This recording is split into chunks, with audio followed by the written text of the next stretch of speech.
What up, bros? Welcome to the Brograph Brocast. I'm Dave. And I'm Matt. Joining us today is our good friend and video game creator extraordinaire, Al Heck. How's it going, guys? And Brograph is a supplement to our site, brograph.com, which is a motion graphics tutorial site with tutorials, plugins, podcasts, and other MoGraph stuff. And on the show, we talk about everything ranging from motion graphics to Cinema 4D, After Effects, plugins, render engines, doing business, doing taxes, being a contractor, or working for the man. You can email us, Brograph, at brograph.com. Let us know what you think about the show, topic ideas, and such. And that's about that. That's about it. So let's talk about the week real quick.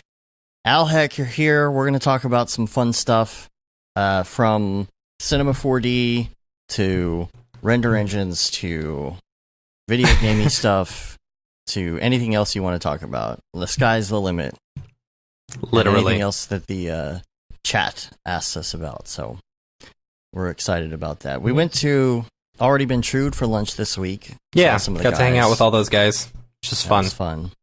We didn't take a picture though. No, we didn't. But I had the best chicken and waffles I've ever had in my life because it's the only chicken and waffles I've ever had in my life. But man, it was so good. It was so good. Say, like, that place is probably not like known for chicken and waffles, so you probably have like a better chicken and waffles experience somewhere else. Maybe. I don't know. I like the whole thing that drew me to that chicken and waffles is because it was chicken tenders versus like chicken on the bone. It's like I don't want to get my hands all covered in syrup. Like that's the last thing. Part of the fun. That's why I don't go to Denny's because no matter where you go, you're going to get your hands covered in syrup. Oh man, I had some Denny's last night. Last night, really? Oh, that doesn't sound good. Yeah, it was one of those That's things why you're feeling like crap right now. It's one of those things where you're starving and you get on DoorDash or Uber Eats and it's the only thing open. Wait. So you not only ordered Denny's, but you got it delivered to you? At 2 o'clock in the morning. Oh, gosh. Oh, it was the best thing ever. You don't even know.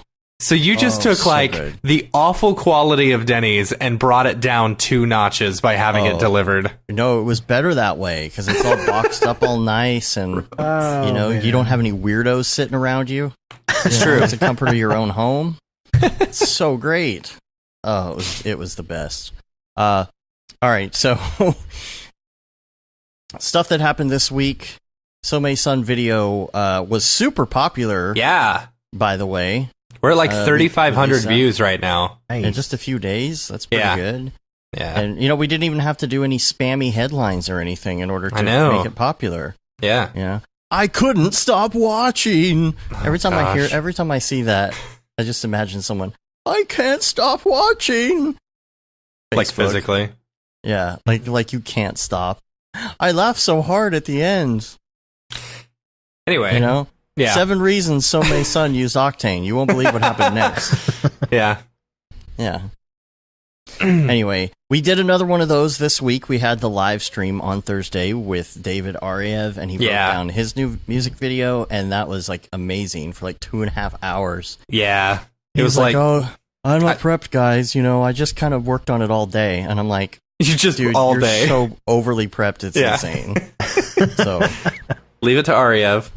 Yeah, he did like amazing. That was so good. So we're gonna post. That was the live version. You can go check out the live version if you want, but we're doing a more polished version with the high res version of the video and everything that'll be released as Brograph Breakdown number 5, hopefully this week. And by the by, Skype is supposedly updating some stuff here pretty soon. So I'm hoping that we'll be able to get some of this live stuff working even better.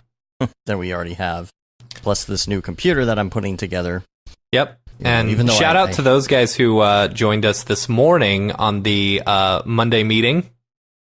What did you do? I didn't check it out. They had Raid Zero on talking about the like his process and stuff like that. It was very cool. It was super cool. Recorded?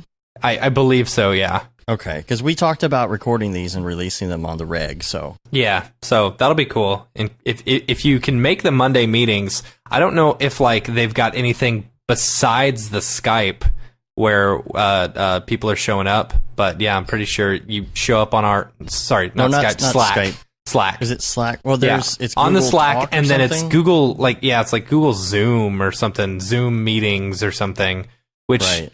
if you're using Synergy on your computers, you won't be able to click on any of your other computers, which is terrible.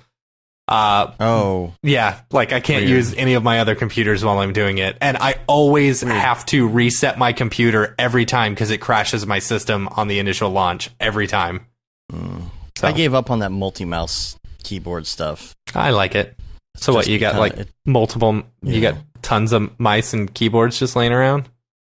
Not really. I just don't have you a lot of team view. computers. Yeah. Yeah, I just team view over to other stuff to do. Yeah. Whatever, but I've just been having so many computer problems lately. I don't need to add any more into the mix. I had like this horrible week of tech not working. Mm-hmm. You know, it's for me, it's one of those things like every time I sit down to eat something, I just want to watch a TV show. Oh, you want to eat before your food gets cold? Too bad. You know, the Apple TV is going to lock up and it's not going to work, or it's going to ask you to sign back into your FX Now app because it's logged out 1,000 times, or You want to know how you can circumvent that? How's that? Not use an Apple TV. It doesn't matter because Apple I've tried TVs Roku. are the Roku does the same thing. Roku, the FX app. So I've been having this problem where I can't get the FX app to work anywhere. I can't stream it. I can't play it on the Apple TV. I wasn't able to do it on Roku. I bought an Amazon Fire Stick and tried to do it that way, and the app won't load at all. Which, by the way, the Fire Stick is a piece of garbage. Yeah, it's cool because it's hackable, but you want to get the regular Fire TV, not the Fire Stick. Yeah, but Apple TVs are the worst too. Like, so the new ones are amazing. Can I stream from my phone and actually use my phone at the same time? No. Stream from your phone? Yeah, why would you stream from your phone? Because everything's available on the Apple TV. They don't have apps on mine. Well, that's because you have that old Apple TV. I got the Generation 2. Generation 2. Anyway, it's stupid. Like I was Generation 2 has apps. Yeah, it may. I don't know. Anyway, but it may not have my app. I don't like using apps like that. I want to just stream it from my phone, find what I want on my phone, say, all right, you take it over. You find the stream. You do it. And that's what the Chromecast does, and it's amazing. Well, I've been trying all these different sticks because they're cheap. So they're like $19 to try one of these Dude, just get a Chromecast. They're the best. They're the absolute best. What apps does it have on it? There's no apps. It's not apps. You stream it from your phone. Yeah, or your iPad. Yeah, or your iPad. You basically say, okay, I'm finding the thing that I want, and cast to Chromecast. Yeah. And then Chromecast grabs all your stuff, and then you can like continue using your phone. Unlike the Apple TV, where I go... So if I'm using FX Now app to watch The Simpsons World on my phone, I can say Chromecast that? Yeah, as long as it's... From the app? As long as it is connected to the Chromecast. Yeah. Let's check. FX Now. Okay. Anyway, I had this long day of just nothing worked, right? You know, I had the problems watching stuff. I had problems with my computer, my iPad, my iPhone. I had orientation problems where things wouldn't turn, things couldn't share.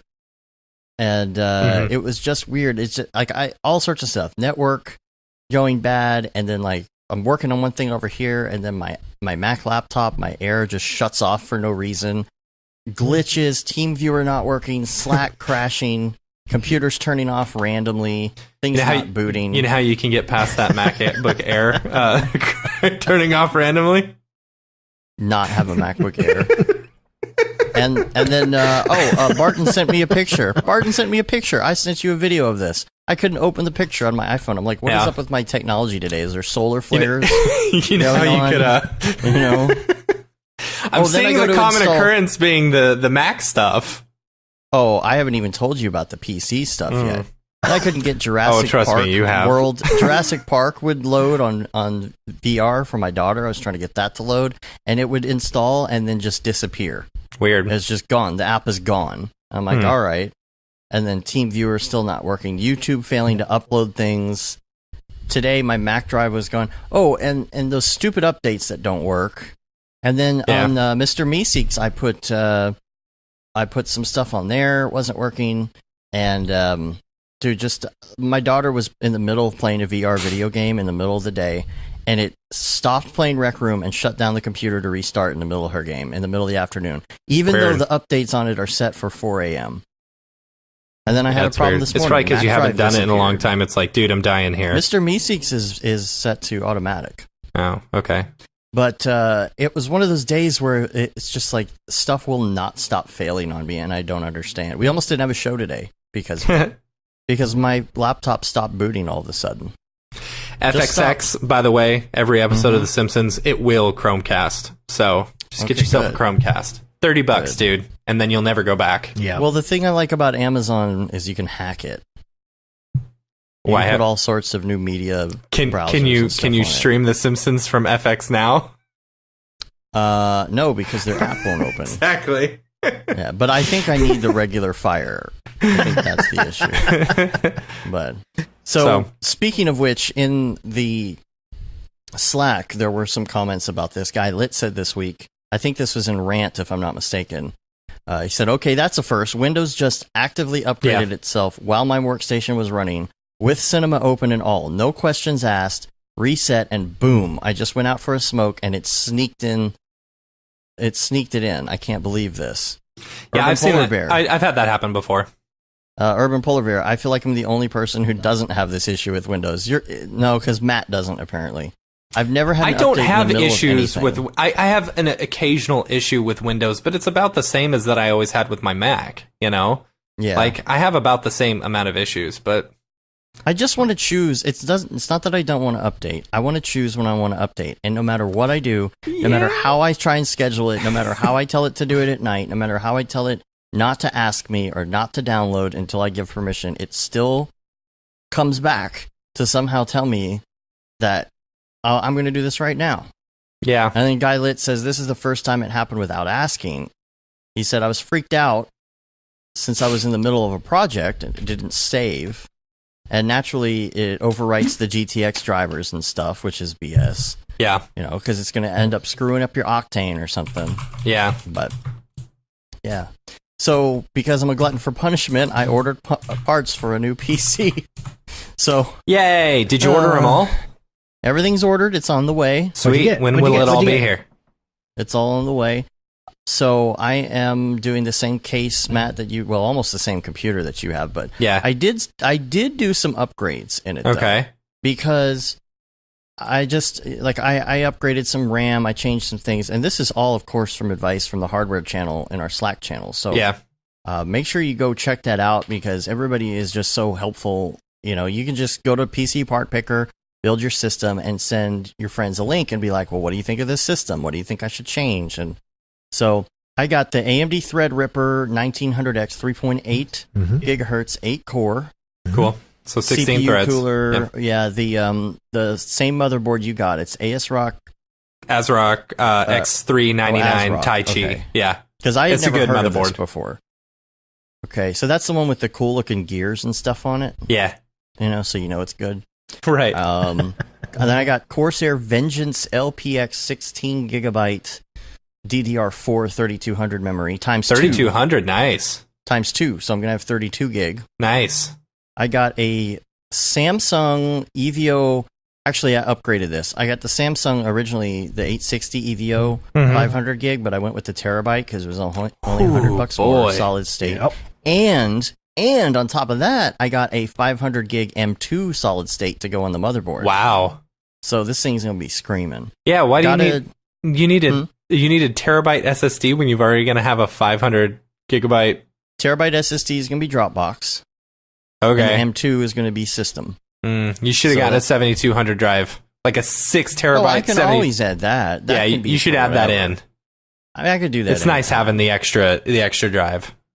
And then I got a 1060. I didn't get it from SuperBiz because I got it for $50 cheaper on Amazon through some other company. It's going to be a couple days late, but I'm not going to have time to build it anyway this week. Right. So EVGA 1200 watt power supply, and of course a copy of Microsoft Windows. So all in all, I built this system with a 1060 and all the good stuff and things in it for $2,300.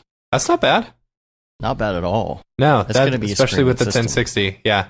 So just kind of waiting with those slots right now for some video card, whatever is announced, or maybe a Volta. Yeah. I don't know, but it's a good start.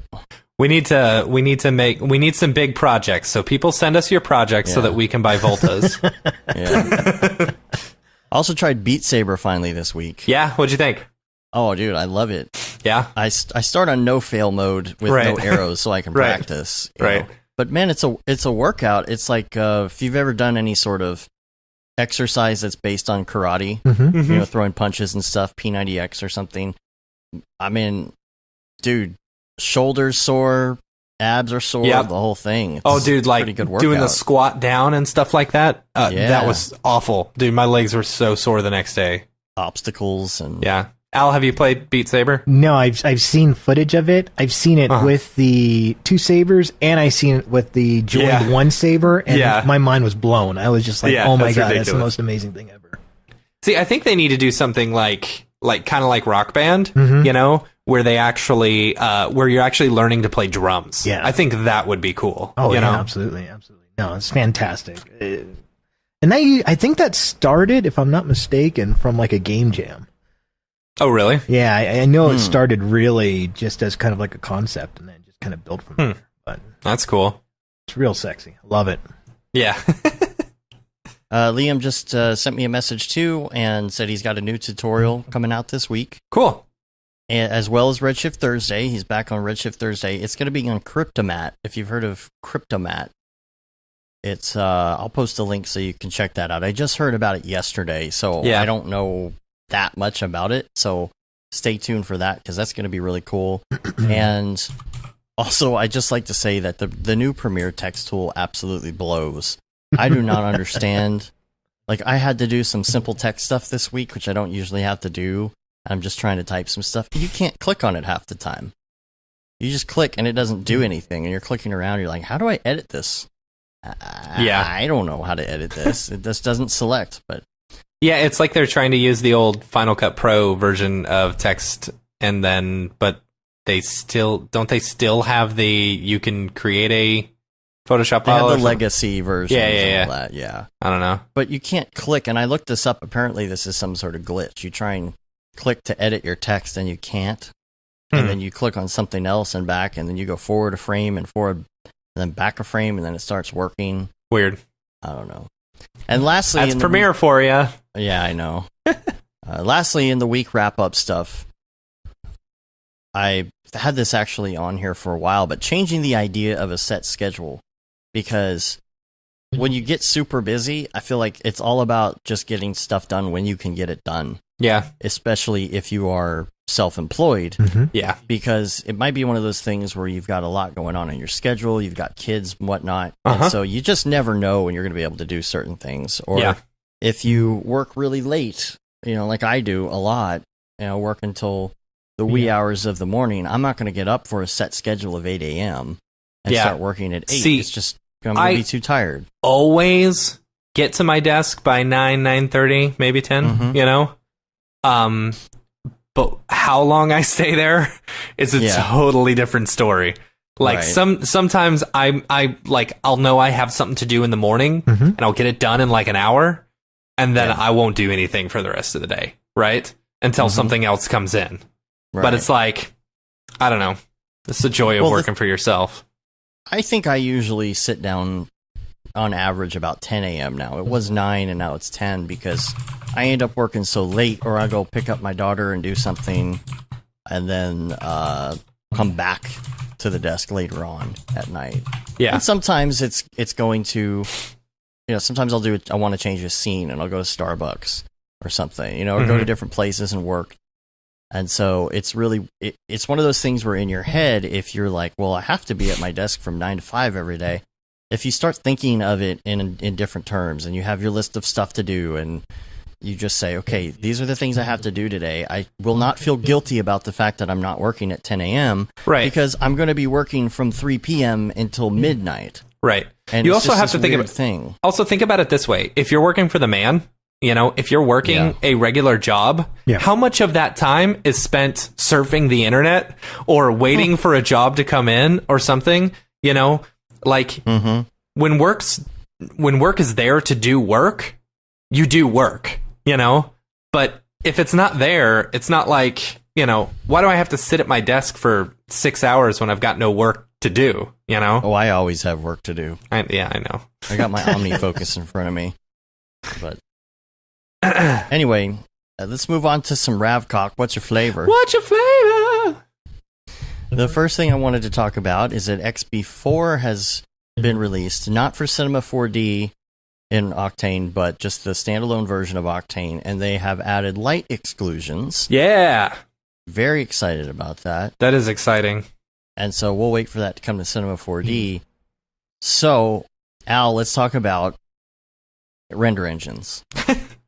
Okay. What's your flavor? Okay. What is your flavor? What do you like to use when you're rendering? Is this, are we talking like post going into After Effects kind of thing? I mean, just in Cinema 4D, for example. Do you use standard render? Or do you use Cinema 4D more as a modeling tool? Or I use Physical Renderer, and I have about 10 computers upstairs. And so I team render that till they're blue in the face. And I actually had to split them up into separate rooms because I was flipping the circuit breaker switch. Yeah, I was blowing circuits. But now, like my wife and I made an investment in the solar panels, so our electric bill is like $8 a month. Right.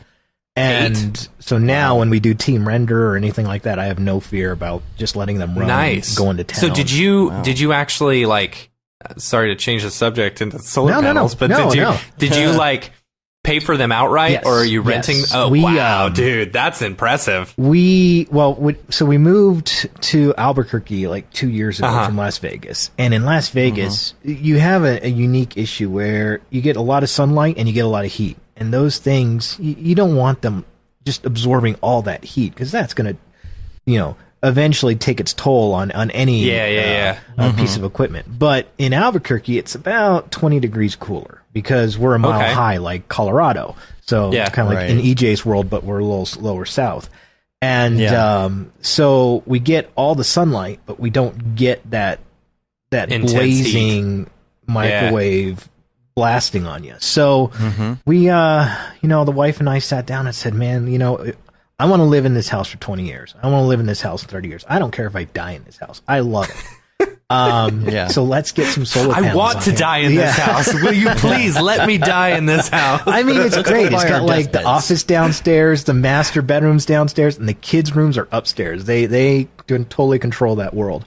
And we hunted around, and I found a guy, a small company out here in Albuquerque, and total cost, it was $23,000. So it's like a car. But there is a 30% tax, not deduction, credit. So it actually costs us $16,000 in the end. That's not too bad. It's not too bad if you think about my power bill fact that you own it is awesome. The power bill versus is, renting it from we had a Tesla guy come out and he's like, we can lease these to you. You'll pay about the same as your electricity rate, maybe a little bit higher. And it's like, why do I want to pay an electricity bill though? Exactly. And that was the overall issue that I found. And I actually talked to people who worked for the companies that 2 different companies that do the rental of the solar panel. Is when I asked them buying it versus renting, and I asked the people who work for them, which do you prefer? They even admitted, we generally tend to add a little bit of percentage, like cost. Think of it like a cost of living increase to your power bill as a solar rental.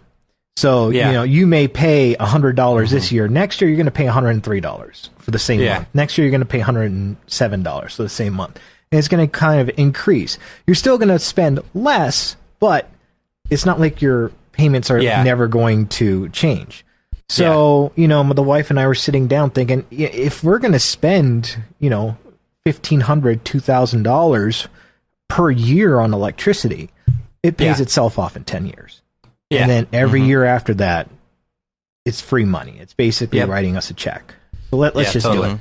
And they got these fantastic warranties on them, too. I mean, they're strong enough where you can stand on them and walk on top of them. but also if they break within 25 years, they just get replaced. And also there is a monitor that gets sent out to that solar power company. So whenever you have a panel that isn't producing what it's supposed to, you can look online and see how the electric grid is working on your entire solar array above, and it'll tell you what panel is having an issue, and then they'll come out and replace it. So I mean, that's pretty rad, dude. We could have done other things with the money, but I feel better personally about using less gas, using relying on the sun, and it's just crazy to know that you're able to send the power back onto the grid, and you're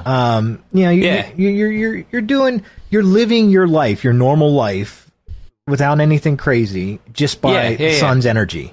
It's a really roof. good feeling. Like I sail occasionally, and when I was first learning to sail, we were out on the lake and sailing, and it's like there's zero power right now. There's nothing going on, and we're actually moving and stuff. It's the same thing. It's like you're harnessing Mother Nature in order to actually do something productive or something. It's cool. Sailing takes me away. It really is. It's quite fantastic. I feel like it was a good purchase. Maybe I'll be convinced otherwise in 5 years. But the resale on value on your house, especially since you own it. You're not renting it from another company, and also I know that tax credit may not be here for another couple years, because I know eventually they're going to try to get rid of it.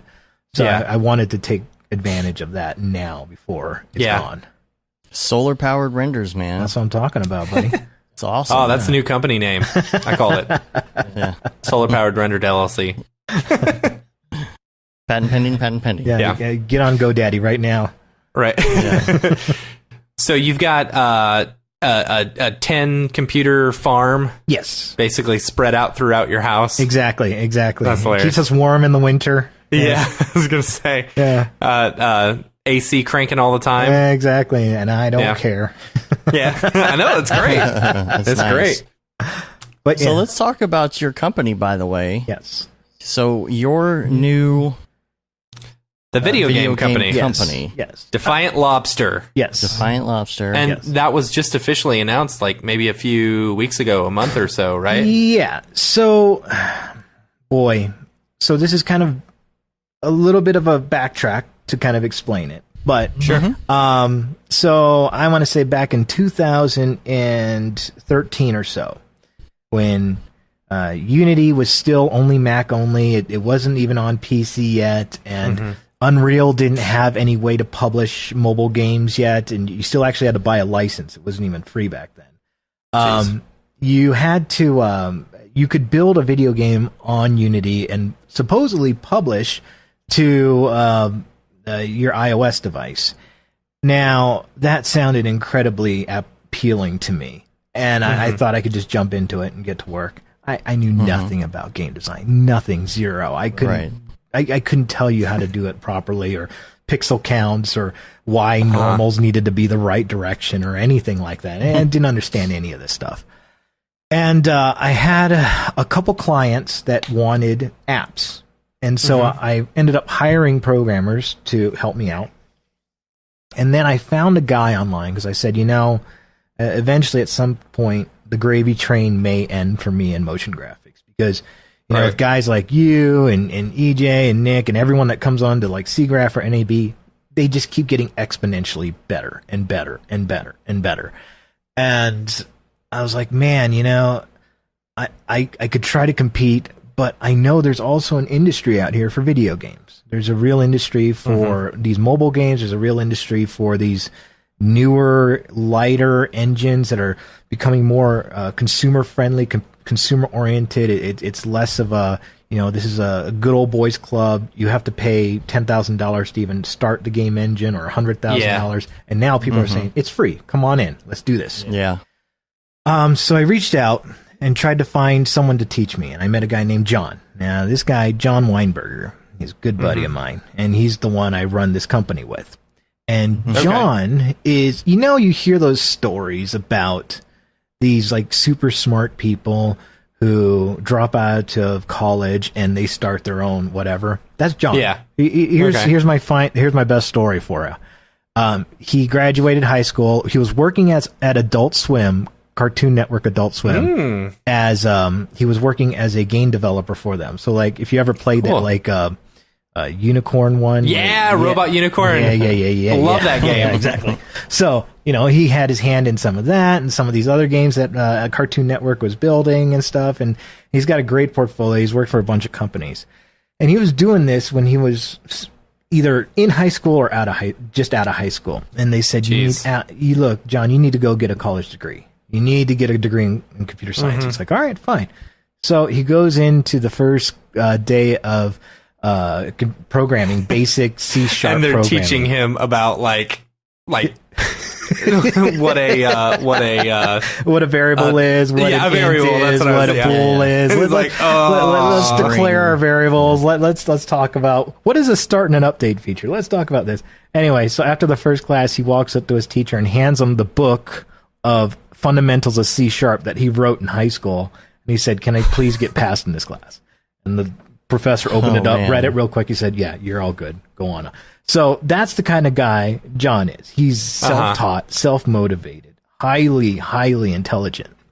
And he's just a cool dude to talk to. And I can't wait for you guys to meet him at totally. Seagraph. Yeah.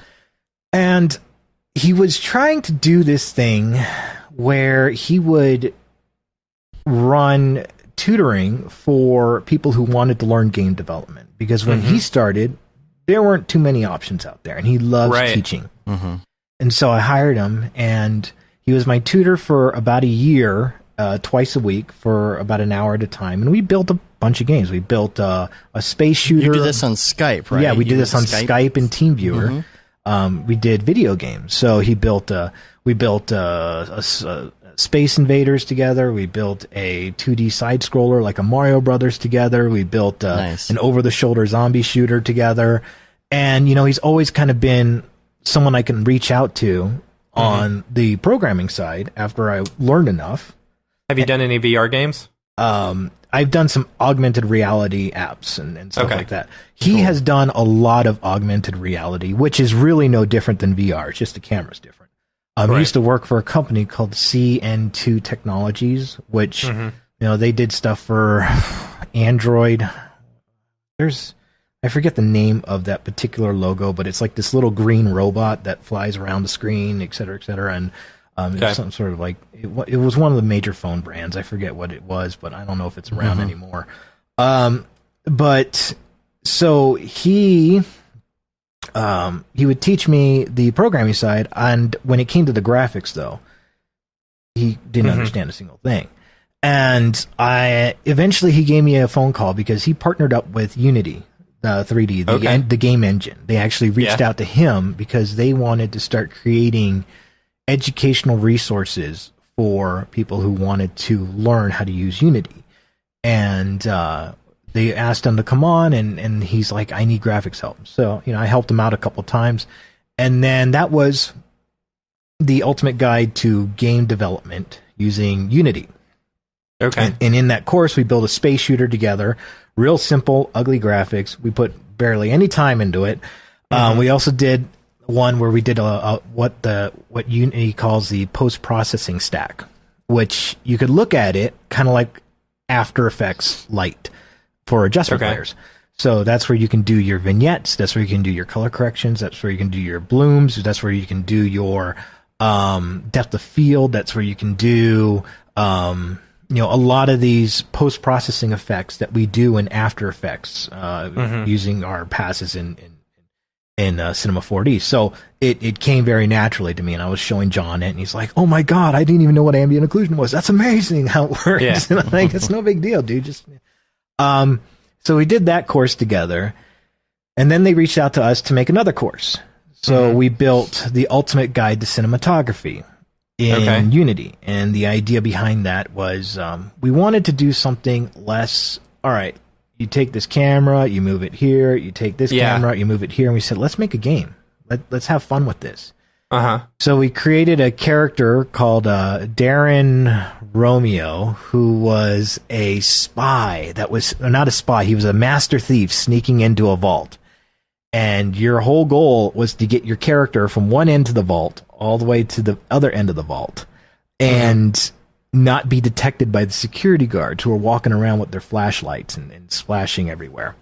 Okay. And we built it out. We did cutscenes so that if you did get caught, he'd raise his hands up in the air, music would start, and the security guard would surround him. Or when he gets to a certain security guard that's sleeping down or sleeping on the job, he comes in and he sneaks the card off from him. Little things like this. We're having fun with it. An intro cinematic and everything like that. And that was a pretty intense project for, just one level. I think altogether it took us like 2 months to build that whole thing out. Wow. And then we got another contract to do a 2D mobile game. So we started building a game called Dungeon Escape, which is a 2D mobile platformer, very similar to kind of a Castlevania. And it uses a tool in Unity called Tile Map, which basically you would create your tile sprites, and then you'd be able to paint in your level and at different depths as well. So, it's a pretty unique type of tool for 2D animators, and a lot of the animations are based off of sprite sheets and are animated in game. And it's got the mobile controls, the mobile platform, and we built that tutorial to show how to do that. And right now we are building some other apps for another course for them. But one of the things that we kind of talked about is, let's kind of take some of these concepts that we're building and flesh it out as a full game and start putting them out as a release. So we are, I would say, 85% done with Dungeon Escape as a full released video game. Cool. I've seen some of the clips you've been posting on Facebook. Yeah, man. I mean, it runs well, it plays well. I think the only issue we're running into right now is we just have to fix some of the AI for the enemy and just finish out some of the levels, and we're done. It's ready to go. But we're also trying to build a Game Dev HQ, a community of game developers, people who want to build video games. And it's already started. I mean, we've got about 25,000 people who have enlisted into this Game Dev HQ army already. Now, not all of them are active, trust me, but I mean, a lot of them are really interested in becoming game developers. And we hold bi-monthly game jams where people put together their latest and greatest in video game attempts. And dude, it is amazing. I can't tell you how amazing it is to see someone who has never touched C# before, who's never touched Unity, who's never touched a 3D program, and in 6 months is building full-fledged video game prototypes. And it looks great, it's fun, et cetera, et cetera. I mean, there's just something so just powerful about it. And what's that attributed to? What is getting them to that point so fast? Right. What are their resources? Well, okay, so there's, of course, the Discord, which gets people connected. But I think primarily the first thing that they really get are the courses. They buy the courses off of Udemy. They're like $12 each. Right now, I was going to say, you just added, or you've got a Ultimate Guide to 3D Character Art using Unity and C4D on sale. Exactly. I was planning on buying that one. Yes. We basically we encourage people, buy the tutorials, try it, learn it. It's way cheaper than having to go to school right now and get through all your prerequisites to finally get to the point where you can program. Dive into this. Unity is free. Give it a shot. When it comes to the character art in C4D, download. I built everything off of the trial version. I don't build everything off of the full version. So cool. If you've never downloaded Cinema 4D before, or never want to buy it, or never planned on buying it, but you want to give it a test, this is the way to do it. You're not going to get watermarks on it. It's going to look great, et cetera, et cetera. But we literally encourage them, build it, try it, give it a shot. We've given you every answer we can. If you don't find the answer to your question, reach out to Discord, and there are a lot of people who are on there all the time, and usually we don't even answer the question. other people answer it for us because they've taken the course and they're excited about it. And, this is a great way to collaborate and get people together to try to build, your vision, your goal, your ultimate thing. Which specific Discord is this? Is this Udemy or yours? Or this is a Discord called Game Dev HQ, and we are combining with the ideas that it's not a just Unity thing or a Udemy or a Cinema 4D. It is a game development Discord channel. That's the idea behind it. And then we have different sections in there involved and related to different courses. But, John teaches what he's comfortable, which is Unity. I teach what I'm comfortable with, which is Cinema 4D. Eventually we'll get other people who are very comfortable in their world and know how to teach those things and show off this is how you build a video game in game assets in Blender, or how to, build a video game in Unreal or whatnot. Eventually, that will come around. But right now, let's get this thing up and running. Let's get it going, and then kind of go from there. But yeah, so that's kind of the Discord. And I'd love to find the actual address on here somewhere in the Discord chat. It's somewhere here. But yes, so that is the ultimate goal. I'll find it and put it in the show notes for sure. Cool. But yes, so I guess that's kind of how we got about to it. So the video game company is aimed not as a way for us to profit off of making video games. There are a lot of people who make video games out there. Our goal is to use the video game company to show people what can be built. Yeah. And then bring them into our community to help them finish completing their project, or at least get started with it. We don't want, because, when I went to school, and this is a little bit of how old I am, I went to school in 97 in college, my first year as a freshman. And when I went to UNLV, an established, either the first or second biggest college in the state of Nevada, they didn't even have a graphic design program there. There was nothing that even existed at that point. So to be able to get into something like this and really try to help people who are young and want to get into this field get started, especially, and I don't mean to knock higher level education, but I see a lot of kids coming out of higher education with really, really heavy debt and no job opportunities, and it drives me nuts. Well, not the job opportunities, but the heavy debt. Yes.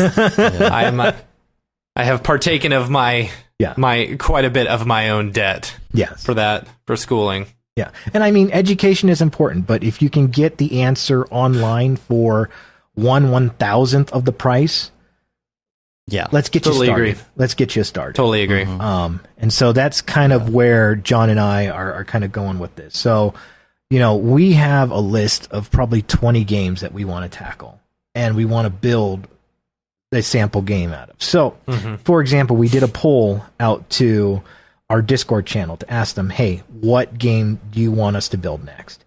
And we gave them 4 options. One was a Diablo-style RPG over the shoulder, or a top-down, isometric kind of thing. Second was a Fortnite Battle Royale type of game. Third is a Call of Duty zombie shooter type of game. And the fourth one is an Uncharted-style adventure game. And it looks like Diablo's going to win. But it doesn't mean we're not going to tackle the other ones. Right. So we'll build the tutorials. We'll show the art pipeline. We'll show the game development pipeline. We'll show how they're compatible with each other, how to use both. And then we're also going to put out a game for that particular tutorial to show you the final product. So there's no doubt in your mind, unquestionably, that A, you can learn how to do this. B, we're going to show you how. And C, I hope you take this information and make your own video game with it. That's awesome. Become really rich and then invite us out to your island and we'll all have some drinks. Right. That's funny. So you and John are going to be at SIGGRAPH in Vancouver at the Maxon booth talking about creating game art for Unity using Cinema 4D. Yes. That's going to be exciting. I'm excited to see that. Yeah. And one of the things that we're really going to tackle is some of the subjects that people honestly hate or are uncomfortable with in Cinema 4D. So, what are John and I going to talk about? We're going to talk paint. about UV mapping first, Yeah. body paint second, Yeah. sculpting third. Like, those are the three things that I want to knock right off. See, I love sculpting. Yeah. I love sculpting in cinema. But yeah, UV mapping, Mm-hmm. throw it on Cubic, and you're good to go. Oh man, you're killing me now that you said that. Triplanar, and then just convert to UVW. Oh Yeah. no! Yeah. Don't do it! Yeah, no. So our goal is to get out there and talking about creating game art for Unity using Cinema 4D. So that course really came out of my absolute stubbornness to give in to what everyone else said, which is model in Cinema 4D, then sculpt in ZBrush, then paint in Substance Designer, and then bring it back into Cinema. It was the absolute stubbornness that said I refuse to pay for all these programs when I know Cinema 4D can do it. And I know I can do it because I remember maybe back in 2011. It was the first time I spoke at NAB, and I actually sat down with one of the programmers, developers of the game, the Cinema 4D at the time. And he asked us, what would you fix in Cinema?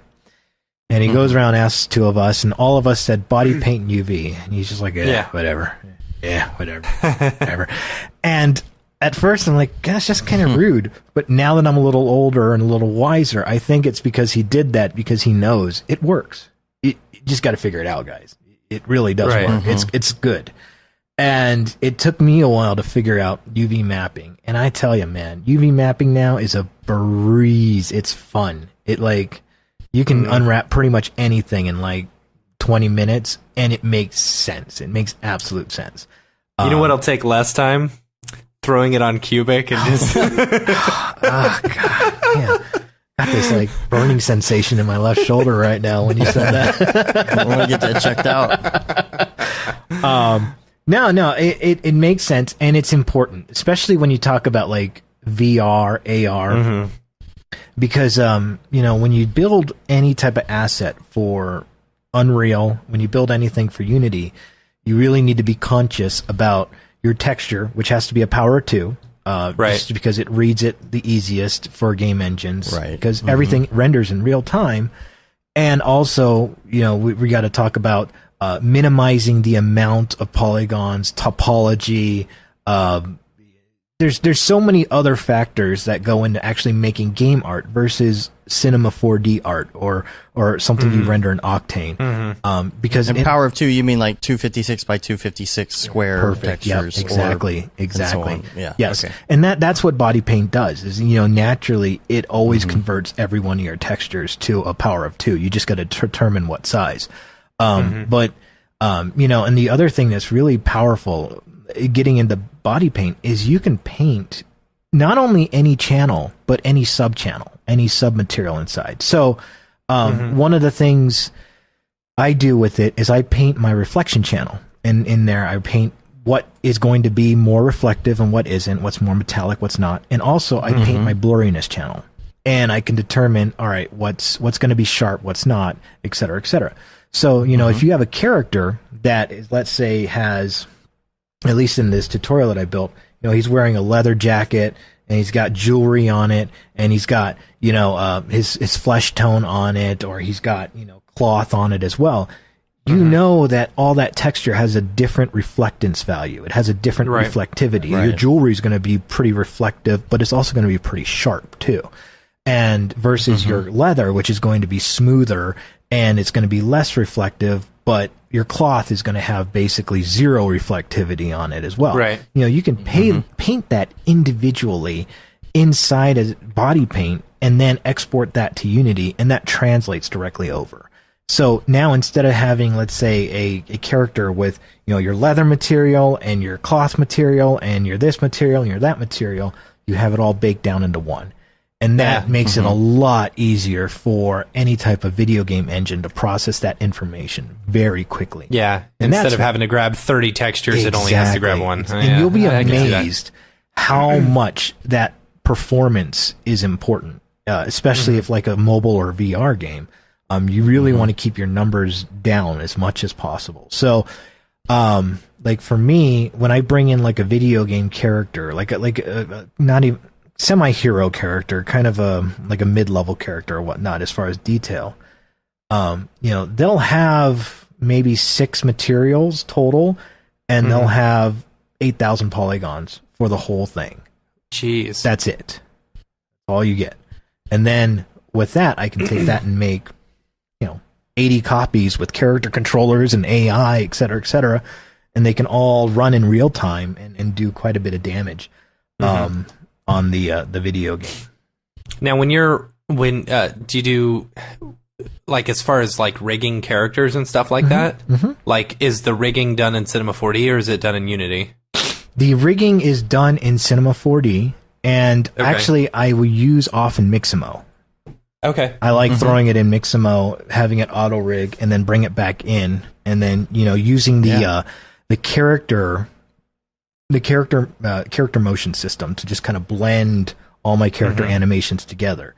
So if you're going to build a video game character, let's say you're going to have an idle pose, and then you're going to have an attack pose, and then you're going to have a pose where he's discovering an item chest. So he gets down on the ground, he opens something up, he does that animation, and then he lifts it up into the air, and he shows the player what he's holding. So you'd basically have 4 animations from Mixamo right there. You'd have your idle, you'd have your attack, and then you have your he goes down and bends over, picks up animation, and then you blend that into he's raising the video the item up over his head. So you'd have those 4 animations, but you convert them into 3 FBX files. You bring them into Unity, and then you use these Unity animation system, the animation controller, to blend when you want to access that particular information. And we actually... And it'll blend the character like it does in Cinema, right? Yeah, absolutely. When you're using the character stuff. That's cool. We're actually... That's super cool. And at Seagraph, when we do our demonstration, we're going to show something kind of similar to that, where it's kind of like a over-the-shoulder, overhead Diablo kind of style. And we're going to have our character where we can click anywhere on the floor, and he'll run to that area. So he'll use his run animation, and then he'll stop, and he'll sit and idle. He'll run to the other area, sit and idle. But then there's this box on the screen, and when he runs over to that particular box, pulls out his sword, hacks into a million pieces, and then it breaks all apart. And that box breaks apart by using MoGraph and the Veroni Facture. So cool. And did you do that through an animated FBX or like? No, did you that's we're just doing that in real time. So the idea behind it is we're turning on physics right when he starts to hit it, and then Unity is using its physics engine to break apart everything because he's got a collider box on it. So whenever you're creating stuff, you're using Unity, not Unreal, and I'm sure that the question is going to be about the two. There's a question that we do have from Grant, who says render versus... Okay, there's a couple different questions here, but of course, nobody's going to be able to say Unity versus Unreal, which one should I use? Because it's like render engines, right? Yes. Yeah. Where it's like, well, what do you need it for? Well, Gav Grant says render versus game engine. My work colleague asked me why rendering takes so long and why don't I just do my animations in Cinema 4D and export them to a game engine such as Unity or Unreal and have real-time rendering that looks almost, if not as good. I struggled finding the right words as to why I use Cinema 4D render with that. I personally don't believe that. I feel like an Octane render is going to look better than a video game. Now, not to say that there aren't ones that look really good, but all the examples I've seen are using like a million graphics cards. Yeah. No, you're absolutely right, Dave. You're absolutely right. It is so Unity. It's coming. It will be there eventually. But when it comes to what you and I do, like video wise, VFX wise, MoGraph wise, it's just a lot easier and faster to do it in Cinema and hit the render button, and also the quality is just better. And I think it really comes down to the fact that you can get so much more customized in a Cinema 4D pipeline than you can with a Unity. Just because Unity, you have material channels, right? And in it you have, one color channel, two reflection passes, your roughness and your reflectivity. You have your normals, you have your bumps, et cetera. But that's about it. That's you're kind of limited to that. But in Unity, or I mean Cinema 4D, you've got so many different areas that you can use to add different shaders, different adjustments, et cetera. And yeah, as far as quality goes, you'll always look better in Cinema 4D than you will in Unity. Again, Unity is just a game engine. That's what it's supposed to be. Same with Unreal, it's supposed to be just a game engine. So yeah, do all your stuff, and if you're looking to do that kind of stuff, do it all in Cinema 4D. But if you're looking for something interactive, like press a button, have something move in real time, you can build something in Unity or Unreal that will look really good. But that's the goal, is that you want the interactivity. You want that you want to be able to fly your camera anywhere. You want to be able to first person controller it. That's the only time that I would recommend doing that. But why did you choose Unity over Unreal in your case? Was it just by happenstance? Were there certain things that were appealing to you, or one over the other? Is it just what you fell into? Like, how did that? Because that's always a question. Which one do I start out in if I've never used it before? That's a great question. Okay, so there's the answer that from 5 years ago, and then there's the answer today. So the answer from 5 years ago was that Unity was the only game engine you can get on the Mac because Unreal wasn't even available. Right. So they kind of forced my hand at that point. Also, at the time, Unity was the only one that was going on mobile apps, and Unreal didn't do that. Now, that's 5 years ago. That's the answer. Today's answer, dude, you could flip a coin and really pick whichever one you want. I would say this. If you want video games, if you want to build the next Call of Duty, or you want to build the next Uncharted, Unreal has a lot of tools built into it that make it go quicker, and it looks good, real good right out of the box. Right. So if your whole goal is video games, and it's those video games that we currently have right now, Unreal is a really good choice. You won't go wrong with that. Now, if your goal is to build video games and other applications, now you want to say, I want to build a video game for PC and mobile, but I'd also like to build a weather app. And I'd also like to build a map that uses real-time GPS. And I'd like to build maybe an augmented reality and VR app. And maybe I want to get into these other areas. Then I would say, you know what, Unity may be the better option, because the scriptable pipeline for Unity is completely C# based, which if you've coded between C++ and C#, it's just, you tend to go a lot faster in C#, and it's easy to use. It's really easy. You can compile a whole bunch of scripts and get it going. You don't have to go through Unreal's system. And also, Unity has a very robust asset store and asset library. So even if you didn't know necessarily how to set up, your ad system or your GPS system or any other of these systems, there's usually someone selling something or giving it away on their store. You can peek through their code and get that down. So yeah, that's how I would discern between the two. If you want, now as far as graphically speaking, you're pretty close to each other. I mean, it's really at the hands of the artist. It's really at the hand of post-production to determine which one's going to look better. But as far as usability goes, though, that would be my only suggestion.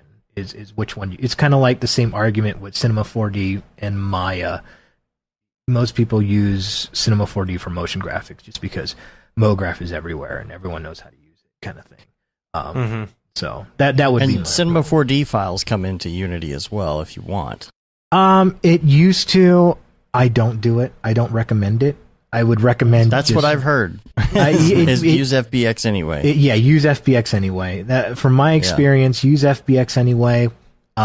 It's just a standard type of material, and if you set it up to a legacy version when you import your FBX, it usually attaches all the materials to it as well. So you'll be set. But yeah, so I would suggest just use FBX in the end. And I really like that Cineversity plugin that allows you to export individual nulls as individual FBX objects.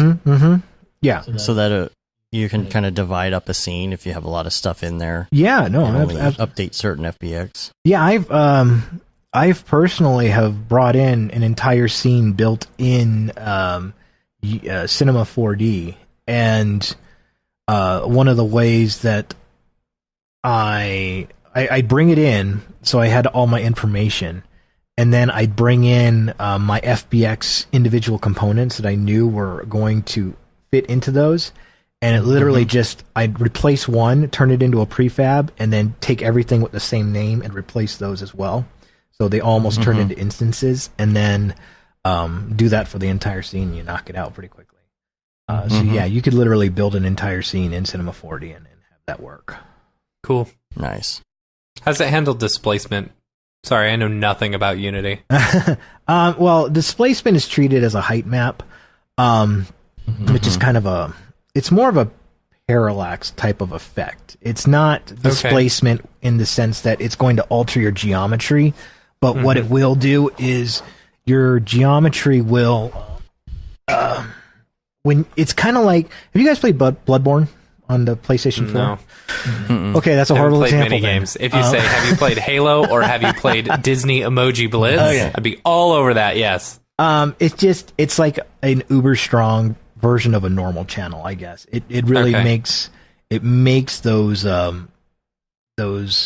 bumps kind of pop out, because it's almost like you could see layers of your image based on the color kind of coming out, but it doesn't actually alter your geometry. Do people use them a lot? Yes, absolutely. Okay. It's more for your PBR materials, like grounds and floors and bricks and walls and things like that. It really makes that information jump out right at you. It takes in a lot of that light and shadow information. So what's the difference between building like a 2D versus a 3D, like a side scroller versus like a first person shooter? Sure. So the 2D and the 3D. So let's start off with the 2D and how to build it. So like, you wouldn't rig a 2D character, right? You would just create sprites, I'm assuming? Exactly. So you would use I use a lot of After Effects in 2D games. And what I generally do is in Cinema 4D, I'll tend to lock down my camera in one direction. And then I'll rig up a 3D character like a knight for dungeon escape. And I'll set up his animations to do certain things, etc., etc. And then I'll render him out as a PNG sequence. And then I'll bring him into After Effects, and that's when I'll do my color correction. That's when I'll add in, the flame that goes in his sword as he's swinging it, etc., etc. And you want to always make sure that these things are a power of 2. So, and then I will render that image sequence out. Now, you don't have to. You want to keep your sprite sheet less for mobile, less than 2048 by 2048. Or at 2048, 2048 or less. Anything higher than that, it gets bad. But you can use as many sprite sheets as you want for performance.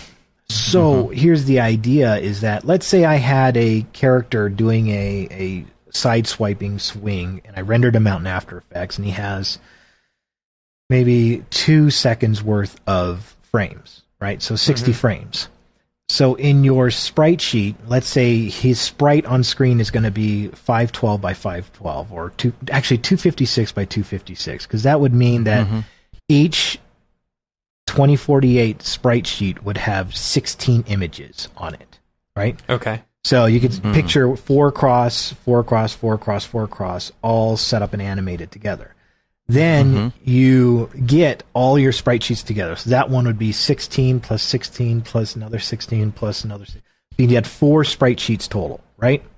All doing this one animation. You bring that into Unity, and so you'll have like a 2D character controller, and your 2D character will be running across the screen, and he just moves. Think of him as a cylinder that just moves, and he knows when to turn back the other way and the other way, et cetera, et cetera. You create a sprite that sits as a child of that cylinder that moves. Okay. And in the animation tab, you start dropping in all those sprites as an animation sequence. So let's say you press the A button. Now it's just going to play that sprite sequence, start to finish. And then when it hits the end, you program it to say, now go to the idle animation.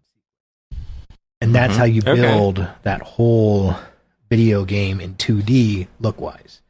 But you're actually building the characters in Cinema and setting up the camera just like on the side or whatever, right? And then that's pretty cool. Parallel camera. I mean, the idea of drawing it would, and that's like a hard thing to convince hardcore 2D artists and say, dude, just do it in 3D. No, 3D is, you can't get the face, you can't get the look, yes, you can. Talk to EJ. He knows how to do it. Just render it that way and get it up. But, I think for 2D animations, 2D sprites, dude, that's the way to go. Like, physics-wise, think of like an explosion, man. How hard is that to draw an explosion that is like, 30 frames long? Yeah. How long would it take you to do in After Effects? Like 10 minutes? You're done. Send it on down, man. So easy. I saw something this week called parallax occlusion, which I had no idea what that was, but I'll put a link in the show notes. I'll try and play it for the live viewers, but it's the idea that, like, let's say you have bullet holes in an object, and you don't want to have geometry for those bullet holes. This video, it's just like an imager sequence or something, shows it's basically flat with multi-levels. I think that this one, because of the little seat that I saw at the beginning, was done in Unreal Engine. Yeah. But it creates the parallax that you would see in a bullet hole if you were rotating around it or moving around, but it's essentially flat, and it's saving you that geometry. Right. Because that's parallax. Pretty so cool. Have one segment or one polygon with a texture on it, as opposed to doing some sort of geometry or something like that. So that looks a little bit like a height map right there. That's what I was going to ask you. That looks a lot like. Is that because as far as a height map is concerned, I mean, I'm looking at it. It's not like it's 2 Photoshop layers. There's more to it. Yeah, exactly. So it's like there's a gray gradient that's causing the parallax, but it's causing it flat. Yeah. So No. If you look at, if you get a chance and look on YouTube for height map in Unity, you'll see some great education and tutorials on how they'll create these cobblestone roads. And you have your texture on top of it. You have your normal channel, which gives you like the texture, the kind of like a little bit of a bump of it. And then they'll put the height map on, and all of a sudden those cobblestones just like jump out of the ground. Yeah. Even though the ground is completely flat, when you look at it from an angle, it looks like you can actually step on those cobblestones. Then how do you deal with like intersecting characters and stuff like that when you've got a height map like that? Or if they're I don't know. That's a good question. Honestly, I never put height maps on my characters because of that real issue. Is that sometimes? Well, if you've got it on the ground, if you've got a height map on the ground and you've got characters who are just walking along a plane, won't they be intersecting the whole time? No, they'll sit on the plane. The shadows will look good on it. It's because you're not really changing the geometry. It just you're changing the way that your camera's interpreting the geometry. Exactly. Man, that's so cool. That's so cool. It's a totally flat object. So let me ask you this: how much coding is involved to build a video game? Yeah.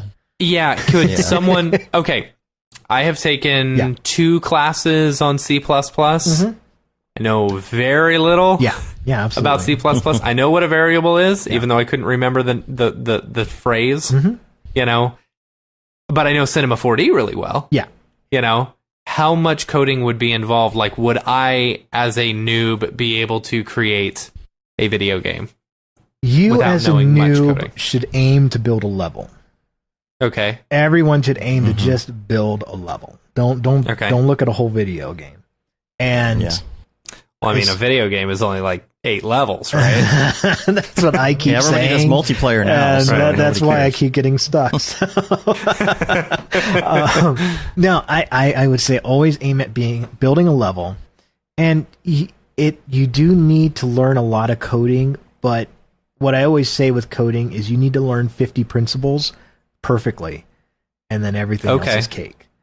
Okay. Everyone gets stuck on the first 50 though. It's the little things like, how do you create a handler? So how do you code it so that it reaches out to another game object to affect it? Okay. You know, do you have a class on the 50 things that you need to learn to code? Like, seriously, that should be your next class. Yeah, no joke. You know, and also it really depends on what type of game you want to build. Which is also why we're sitting back saying, you know, instead of just building generic tutorials on how to make this game, let's do really specific. You want to learn how to build Fortnite. We will show you how to build Fortnite. Now you could take what you learned in building Fortnite. You'll learn how to make the hit points. You'll learn how to take a hit point off through a raycast if you hit, and how to make that function occur. You'll learn how to turn off, you know, colliders in script. You'll learn how to, you know, set up enemy AI using a nav mesh and stuff like that, so they know you're the target. This is where they can walk on. This is where they go. And also, Unity has a lot of components in it that make that really easy. For example, just talking about the nav mesh, and let me explain kind of what it is. You have, let's say, a side of let's say a bridge, and on this bridge you have your rigid body, or not your rigid body, your mesh for your bridge, and you want your character to walk up part of it because it's angled, walk across the arc, and then go down the arc and get to the other side. You don't want to control it. You want just the character to know that's your target, walk that distance. Back in the old days, you had to do this whole, all right, well, now I need to tell my character what direction to go by subtracting the vector so it knows, gosh, if John was here, he'd explain it perfectly, how to retarget your character in that direction and then determine the rigid body and yada, yada, yada. Now Unity basically uses a script and a nav mesh agent. And so your script has gone from about, 40 lines of code that's pretty complex to about 3 lines of code. So now all you do is just say, all right, here's my bridge, throw a nav mesh agent on it, and bake out my nav mesh. So what it does is it looks at all the angles on your bridge, and it says, well, this character can walk on the arc, but he can't walk on the side walls here or here. So that's not going to be allowable. So everywhere that is bakeable, everywhere that is walkable will turn blue. And you see this little blue arch on the part where you can walk. And then in script, you write simple, access your nav mesh agent. And then you say, all right, find my nav mesh target destination. And then you say speed. And then you say nav mesh agent, enter in your target, enter in your destination, and enter in your speed. And then you just drop it on your character, and then it walks. It walks over everything, cake, right? gets to there. Total boom, cake. Done. Yeah. It's really like 3 lines of code now. So it's gotten a lot more friendlier. And a lot of those systems are in Unity. But, how much code will you need? You'll need a bit. I'm not going to lie. I'm not going to sugarcoat it. Yeah. But once you learn how to do a health system, you can do a coin, currency system. You can do you can apply that to a lot of different areas. Once you learn enemy AI and states, then, you can do this to a variety of other areas. Once you learn, how do you do a UI for a main menu? You can build an app that is just user UI based, GUI based. Okay. Just pushing buttons. So, because everybody wants to create their own Fortnite at this point. Let's just be honest. Yeah, I think so. Everything's a battle royale. Battlegrounds or whatever it is, and is battle royale. Battle royale. That's what's the one now in there's Rec Room? They've got a royale. There's a PUBG, man. In Rec Room you can play it now. That's really funny. It's really weird because you're flying through the map in VR, which is a little disorienting. But there's PUBG as well. That is like extremely PUBG, and the money that Epic is making off of that game is astounding. Oh, off of Fortnite? Yes. They just hit all of those. They just hit the $2 billion mark. Oh my gosh! Oh, on a video game. $2 billion.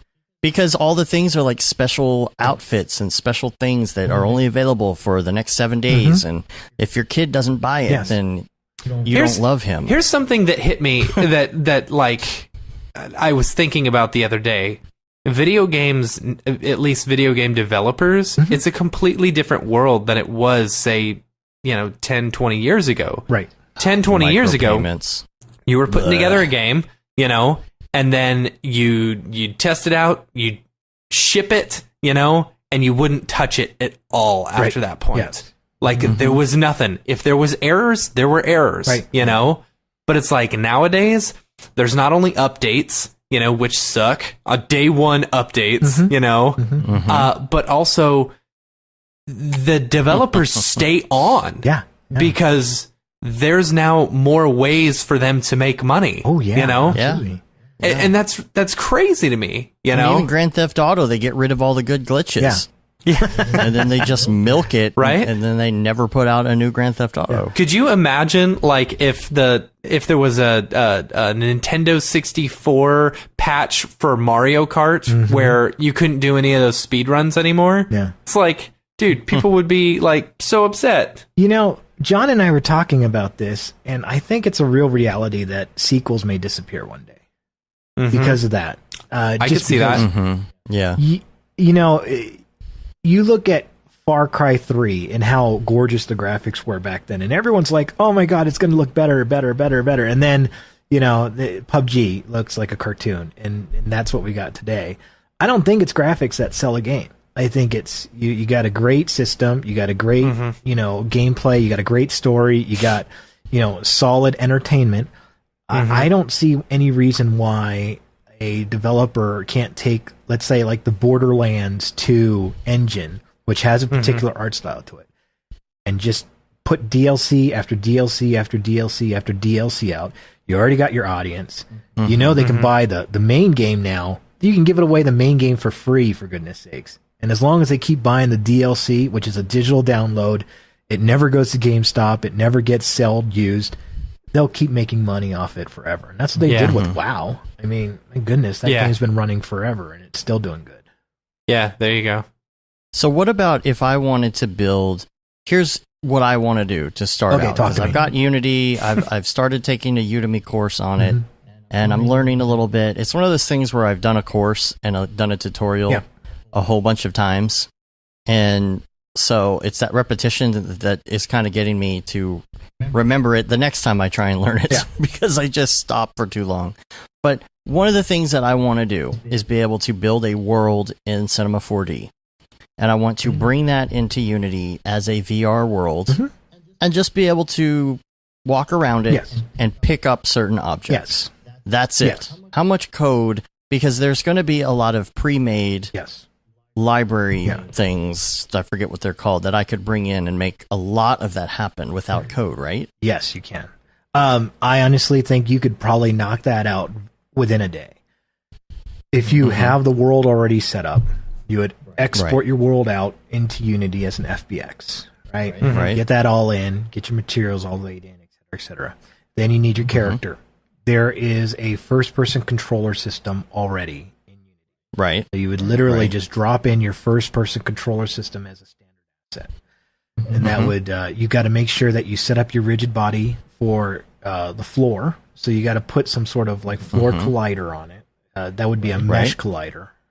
And then once you get that down, your character can actually stand on your landscape and walk around wherever he wants. So now the last thing... Which you wouldn't actually see the character. No, you wouldn't. It's just, you just have an invisible character because you're VR. Yep. And so you're walking around this thing, you're doing whatever you want. Now it comes to the point of picking up something. So you'd have your object. Let's say we just have a box. Now we just need a true-false system in there, right? And a trigger. So you would have your box, and your box would have a collider that would be turned into a trigger. And so we know what the name is of that box. Let's call it treasure, right? So you need a simple script that says, all right, we need a public game object, and it's going to be treasure. And then what we want to do is we actually want to get the trigger component. So we would go to, we'd set the trigger larger than the box so that when we, as a player, walk into that trigger or get close to it, we can pick it up. Now, do you want it to pick up automatically, or do you want a UI interface to pop up that says, hey, gotcha. Do you want No, I want to pick it up with my hand because I'm using VR. Okay. Because is there a pre-made VR package with the controllers and everything for Rift? Let's say, I'm sure there is. I'm really like almost 100% sure there is. And then that would just be you'd still have the same concept. It would be a trigger, but then if you're going to use your Oculus or your Vive to grab something, as soon as your Vive is in that place, it would check a true false to see can grab, and then you'd click on the button because now it's a true. If that's a true, then if you're literally picking up and dropping it, then now you're just doing a parenting script. And that's one line of code that says, all right, parent to this game object. And then when you let go of it, then unparent, and then it drops. It takes physics control at that point. So when you get close and your hand is within grabbing distance of that object, it's turning on the physics. I was just thinking, we're basically, taking a bunch of your knowledge so that we can make our own games. That's the whole reason we had you on the show, so that we could just figure out how to make our own game. And knock a whole thing out overnight. What you're talking about is really simple. So, I mean, we could sit down and knock it out. So, so it's on, but once you pick it up, do the physics turn off in order to save any sort of resources, or does it really not matter that much to do something I would test it, but I think you could probably just you'd only have to turn off your rigid body because it's parented at that point, so it won't really matter. But if the physics did activate, then in your script it would be like the line above it would say, in this game object, is it box a rigid body dot set in either set active or it's enabled is set to false, and then for when it goes false, and then you do the rigid body dot set active or enabled equals true, and then the physics will come back on, and that's all it would be. Well, someday I'll get around to doing something like that. Yeah, I mean, someday. At Seagraph, let us know, and we can sit down and go through it real quick with you. I mean, that's some pretty straightforward code to make something happen. And then at that point, there's another question about, do you want to be able to pick it up and toss it, which would be a physics kind of thing right there. Now you're determining speed, and that gets a little more sophisticated. But from what you're talking about, just walking up to something, picking it up, and dropping it. Really, it's like those that three would make lines a of great code. Brograph live. Like, sit down and show me how to do that. Yeah, we could do that, dude. Oh man, I would love to be able to do something like that. My ultimate goal, which I've said before, I think on the show, is that I want to recreate the layout of my childhood home, right? Just as the concept, and be able to go into it in VR, just because I think it would be fun and nostalgic. Man, it'd be so cool if you actually had the photos, because then you could just paint your walls. Cool. I do. I've got tons of photos. I probably have a photo of everything in that house. I could recreate it. Like, for sure. UV unwrap that wall, then just line your camera up to where the angle is, hit paste, and then just fill in the angles, and then go to the other wall and hit that in. Pow, pow, pow, pow. You're done. That'd be sweet. And That'd be real sweet. Unity also has a really good. And I should have mentioned this before. So, some of the things that Unity's cooking up right now, which I'm so excited about. They're building the Octane engine for Unity. Now, currently, it is kind of a pre-rendered kind of thing. Right. Now, Unity also does a light mapping system. So the idea behind light mapping is it's kind of like GI, but it bakes everything into your scene in like a separate pass, right? Mm-hmm. So one of the courses, course 2, was all about light mapping, how to create basically global illumination in your scene and bake it in, and then do light probes and all this other stuff that do like dynamic lighting. So as someone's flashing a light onto a wall, it's not just a light hitting it. It's like hitting it and then bouncing everywhere else in the vicinity. It's fantastic. Mm-hmm.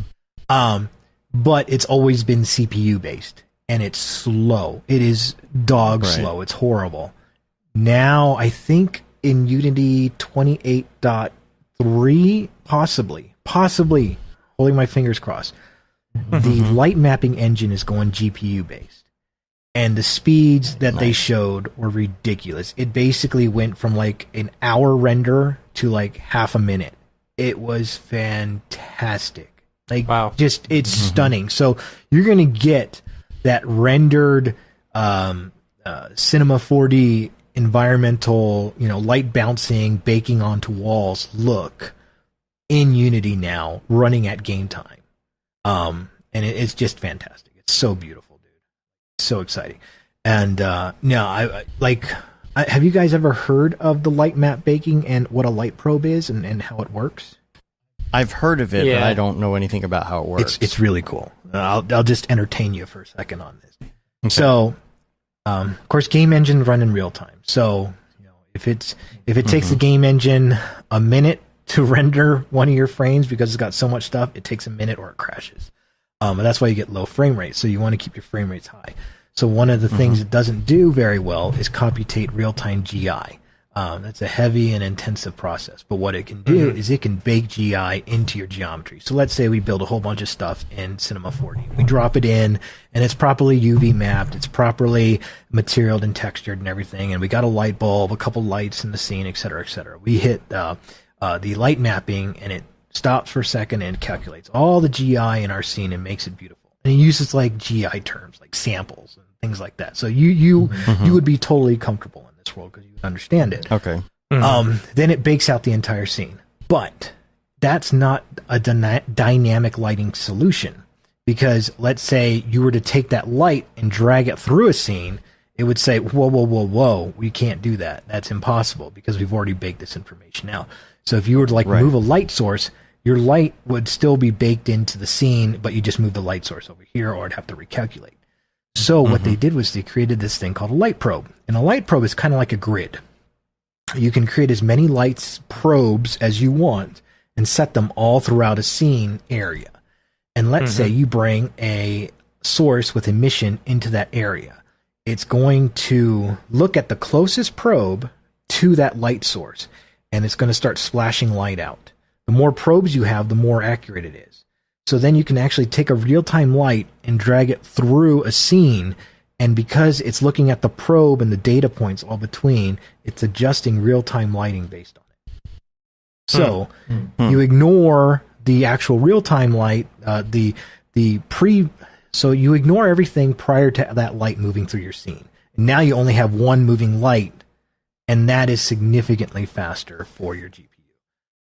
That's significantly faster for your games. That's how you can create like really nice looking effects, like a God of War style or something, where you got this lamp that has a swinging fire inside of it, and someone hits it and it falls and it crashes, and then that entire floor is lit up. That's a light in that lamp that is emitting it on a baked surface using probes and stuff like that. So it's really cool. Yeah. I understood some of those words. What are you talking about? You got it. You guys know what's going on. But yes. So So let's do some links real quick, and then we've got a couple other things in here, and as well as Brograph recommends, which is something that we do with our guests. And I'm going to give you a heads up on one of these, because this will be later in the show. But one of the things we ask, and I know everybody needs time for it, and so I'm giving you some time now while we're going, is your favorite life hack. So just think about that. We're going to come back to that in a little bit. Google life hack. All right, this one. Hacks. If you don't have one, it's okay. But I mean, think about it. All right, maybe you'll come up with something. We are going to do some links real quick, though.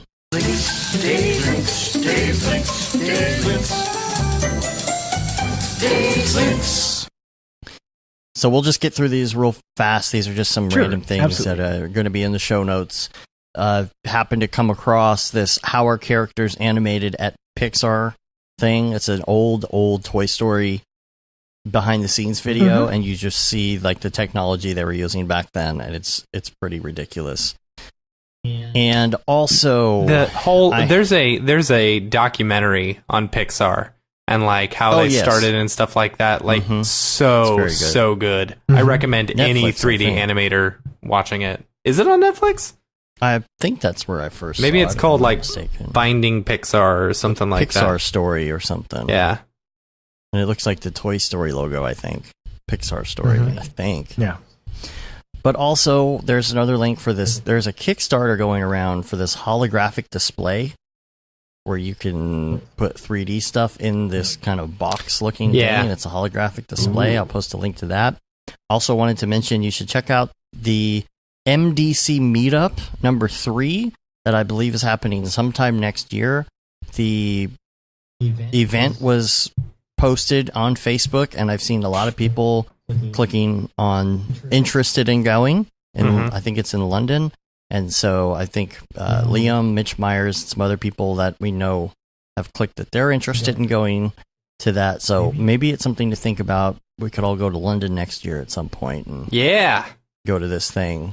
Sounds fun. Let's do it. Also, the 3rd and the 7th we've talked about a lot. The animation from, I don't know how long ago that was, 6-7 years ago, that was so awesome that everybody loved. Yep. And the models, or some of the models, the exterior library from the 3rd and the 7th is posted on CG Trader now, so I'll post a link to that. So I want to formally introduce you to a segment on the show that we do called Beeple's People. Beeple's People, where'd you get that Grebo? Beeple's People, what's up with that guy? Now, Beeple, do you know Beeple? Yes, I do. Okay. We started doing this on the show where we analyze the works of Mr. Beeple. And we talk about maybe style and maybe what he did, but we also kind of have fun with it, and we talk about the story behind it. We talk about this whole story. We try and tie all of these crazy Beeple renders together into this universe. So we usually go over 3 of them each week. So everybody open your Beeple, a viewer of choice, which for me is Twitter. I just go to Twitter and I look up Beeple. And on your Beeple viewer of choice, you're going to first load up July 25th, Year of Our Lord 2018. And we're gonna start there. And I'll bring this up for the live peeps so we can take a look here. July 25th? July 25th, Year of Our Lord 2018. And of course, it's not on his website. That's why you got to use Twitter, yo. Yeah. It's always on Twitter. It's not on the website, though, huh? Yeah, it's weird. July 25th. Ooh, that's fun. Now, there's an Easter... Okay, I would like to say I think there's an Easter egg in here, but I don't know if it's an actual Easter egg or just a coincidence, but I see a small homage to Raid Zero in this. Do you? But, yeah. Oh, yeah, the little no sign. Yeah, maybe. Yeah, I'm sure it's just a coincidence. But yeah, this one is Mushroom Generator. Okay. And I thought this was an interesting one to bring up because, well, first of all, the buildings kind of look like mushrooms, but Right. then there's actual mushrooms around it. Right. And Notice that So there's my- a fall off around it, you know? Like they're bigger the closer they are, you know? So like Yeah. it's probably creating the mushrooms as it goes out, you know? yeah, around these little devices. But Mhm. why is the question? Because you've got dirt, but you also have these metal panels. Mm-hmm. So it's like maybe there's something underground there. I don't know how the mushrooms are growing on metal panels, but my question is, these mushrooms, what are they needed for? Are they producing some sort of spores for medicine? What's the story? Yeah, do mushrooms produce oxygen like plants do? That is a good question. I do not know if fungi Let's Google it really quick. Do emit mushrooms oxygen after consuming carbon dioxide. I do not know. do mushroom Because fresh we got to get mushroom- real scientific with it, you know. Oh. Okay. So according to Penn State, fresh Okay. mushrooms respire. They take up oxygen and produce carbon dioxide. Like we do. Oh, weird. It's like us. Maybe So that, maybe there's an excess of oxygen in this environment, so they need to clear it out and make it more stable for people so that they can so that it's not, because oxygen, right, is flammable. So perhaps there's too much oxygen in this atmosphere, so they've got Oh, to I clear like out some of that. it. I mean, this is all about, you know, the terraforming, The different, terraforming yeah, of the planets. terraforming of the Yeah. different planets, right? so there's too much oxygen on this. Yeah. So, okay. All right. And what, okay, yeah, okay, all right. You know, I'm kind of liking that theory. Yeah. You've got some capacitors up there on the top or something. Yeah. And, You got your So these standard things wires and stuff. yeah. Oh, no. What do you think, Al? Those are some pretty serious pipes going into that system. That looks almost like something you'd use for water. Mm-hmm. True. Yeah. And with the whole metal thing going on there must be some things underground that are Yeah. connected to these. There's got to be a system under there. Mm-hmm. Seriously big mushrooms, too. Those are... Now, this guy is kind of standing on a rock face on the outside here, so I can't tell if this is like on the edge of a cliff or not. So it's hard to say Mm. his size in comparison to the mushrooms. Mm-hmm. Okay. Yeah. Well, it looks like those things are incredibly big in comparison. Yeah. Mhm. I like the one that looks like a satellite dish in the back right side, the far right side. Right. Yeah. Oh, You it's see it? inside out. Yeah. Yeah. Wonder what's going on with that. Wonder if that was like an accident. or Why is not, one half eaten? right? Yeah. Somebody got hungry. It's one of the giant animals. Yeah. You know. All right. What's next? Well, that's pretty good. I like the theory there. Yeah. It's pretty good. It's all pretty about good, I guess. terraforming. July 28th. This one is called Occupied. Okay. That's pretty. July 28. You've got your general standing there Mhm. or something. The guy in the white coat, the almost Nazi-ish looking guy, Mhm. and it's called Occupied though. So I always like to kind of pull the title into it if Mhm. possible. And you've got the helicopters. So the occupied part of it makes me think maybe there's something going on with the military or whatnot. Mhm. And what is this thing? And it's held down with cables. Yeah. So So it's I either guess, floats. floating or it's very light. I doubt it's very light because it looks like it's made of metal. Mhm. I don't know. There's a lot It of could be helium it in could be that a thing. bomb. Is it magnetic, maybe? That's why you have the chrome spheres? Oh, maybe. Yeah, the spheres are what I'm trying to figure out in it. If it's like I don't know.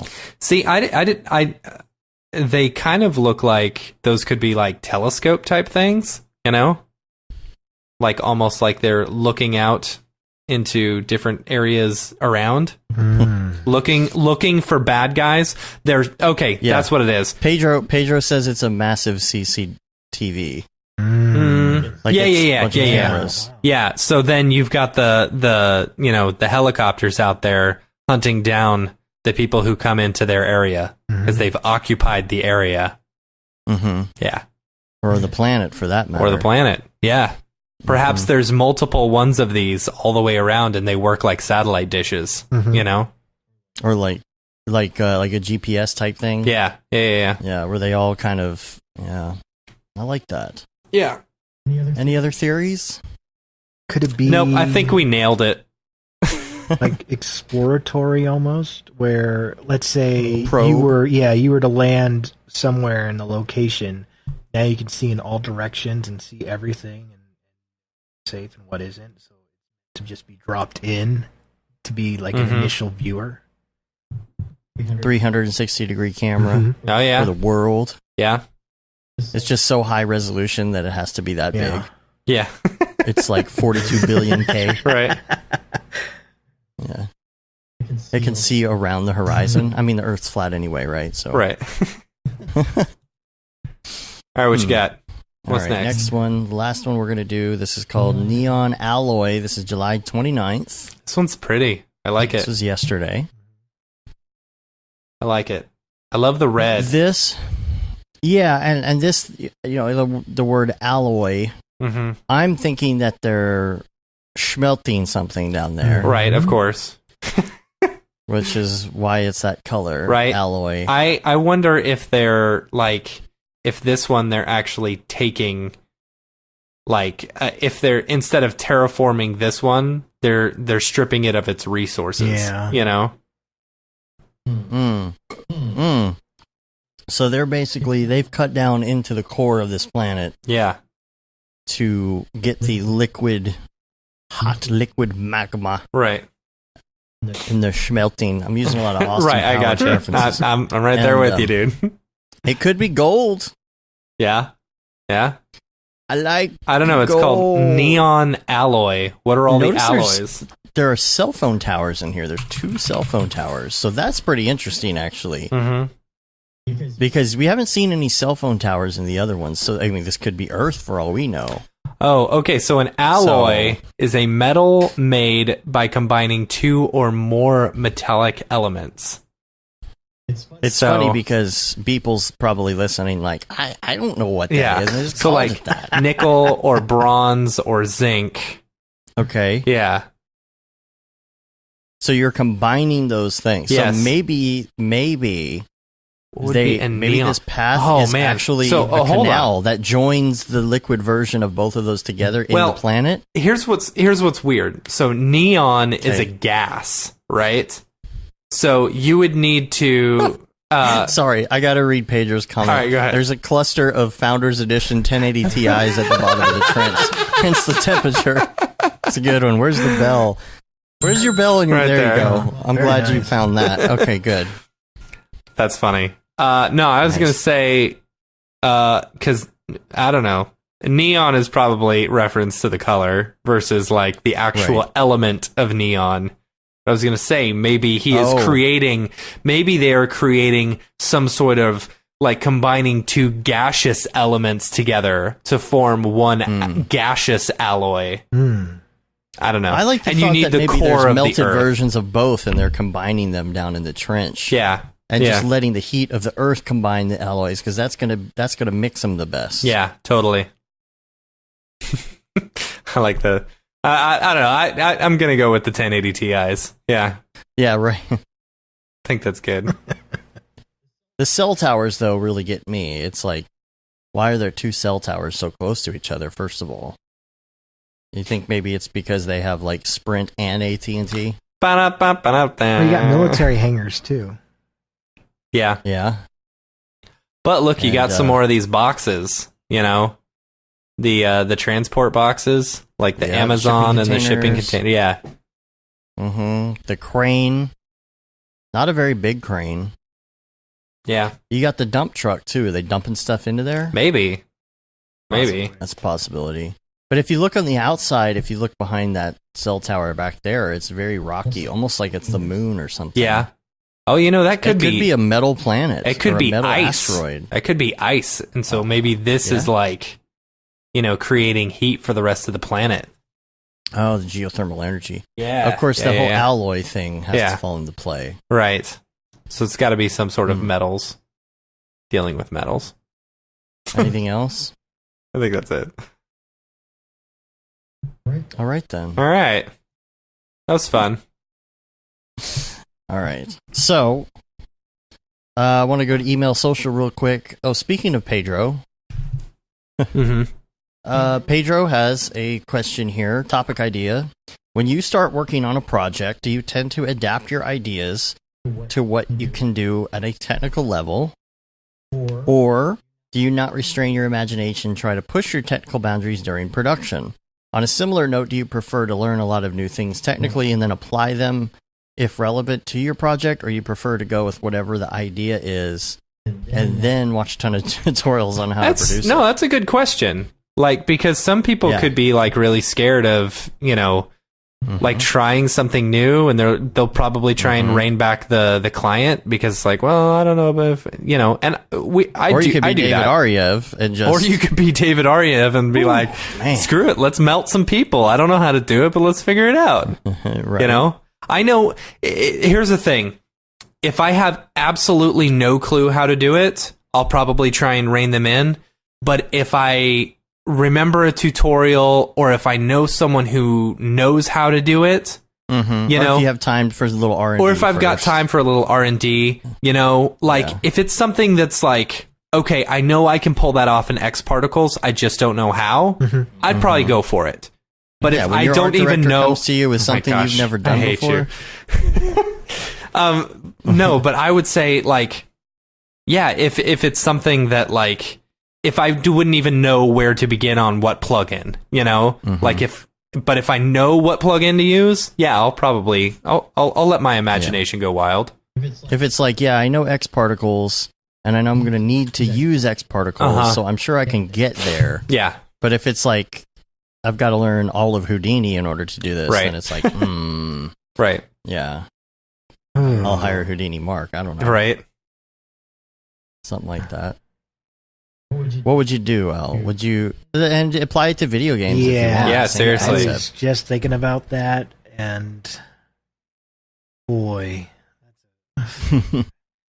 honestly, I'm more inclined to reel the client back, just because I like experimenting on my own time. I don't like experimenting on the client's dollar, and of course,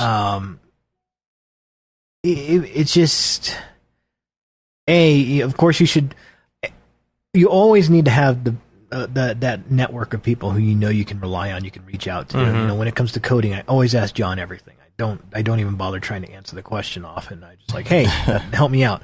If it's something I can understand, though, I'm like, I'll do it. But I never try to commit ourselves to something that we know, man, we'll never be able to pull it off. Because how often do we underestimate the amount of time something will actually take and to put together, and your last piece that you built is really the last thing people remember, and may or may not ever use you again if you do something completely awful. So as far as a freelancer goes, in the freelance world, if you want to protect your brand, if you want to protect who you are, I always recommend go on the safer side, try to reel them back a little bit, or at least think of a way you could do it that isn't completely insane and you've never touched before, like your Houdini answer. Because if someone said, "Hey, I want you to blow up a building," and something like Houdini, I flat out say no. I can't do it. I don't know Houdini. Someone else can. I will reference you to them, but it's just not my thing. Right. And on the other reason why I pull back is because I don't want that client to have a distaste in their mouth for me or the people that I would recommend at that point as well. Right. So I don't know. I generally tend to say, you know what, if it's not in my realm where I can't give it to you, I'm going to be honest with you, I'll turn down the money before I take anything. Mm-hmm. What if someone gave you 3 times the amount of money? Man, I don't know. Right. If they gave me 3 times the amount of money and time, that's another thing. Right. But if they're looking, usually if they're like, let's get it done, and I can't deliver, man, I'd feel horrible at that point. Yeah. Yeah. That's my thing. I'm reading Pedro's other comment here about bringing Raul Marks on the podcast. Yeah. Yes, it would be totally okay to throw that out there if you have a contact. We would love that. If somebody came to us and wanted something super extreme, I mean, I try and do little experiments and side projects on my own just to learn stuff so I could say, okay, well, I know enough to at least be able to do a certain thing. I'll need a little time, but if I were to do something like that, I would price it as if I'm going to have to hire some people. Like, if they're like, we want you to do this. Right. Yeah. Okay. Well, then I'm going to have people that can do it. I'll find some people who can do it, and then I'll just charge you accordingly. Yeah. Yeah, that makes sense. Mark Cuban. Right. Always hire people that are smarter than you. Yeah. His philosophy. So cool. All right. So let's go to Brograph Recommends because it's fun. Right. Okay, so we're going to ask you these questions. I hope you've been thinking about that life hack. Right. I'll give you an example. I have the best life hack. Life hack.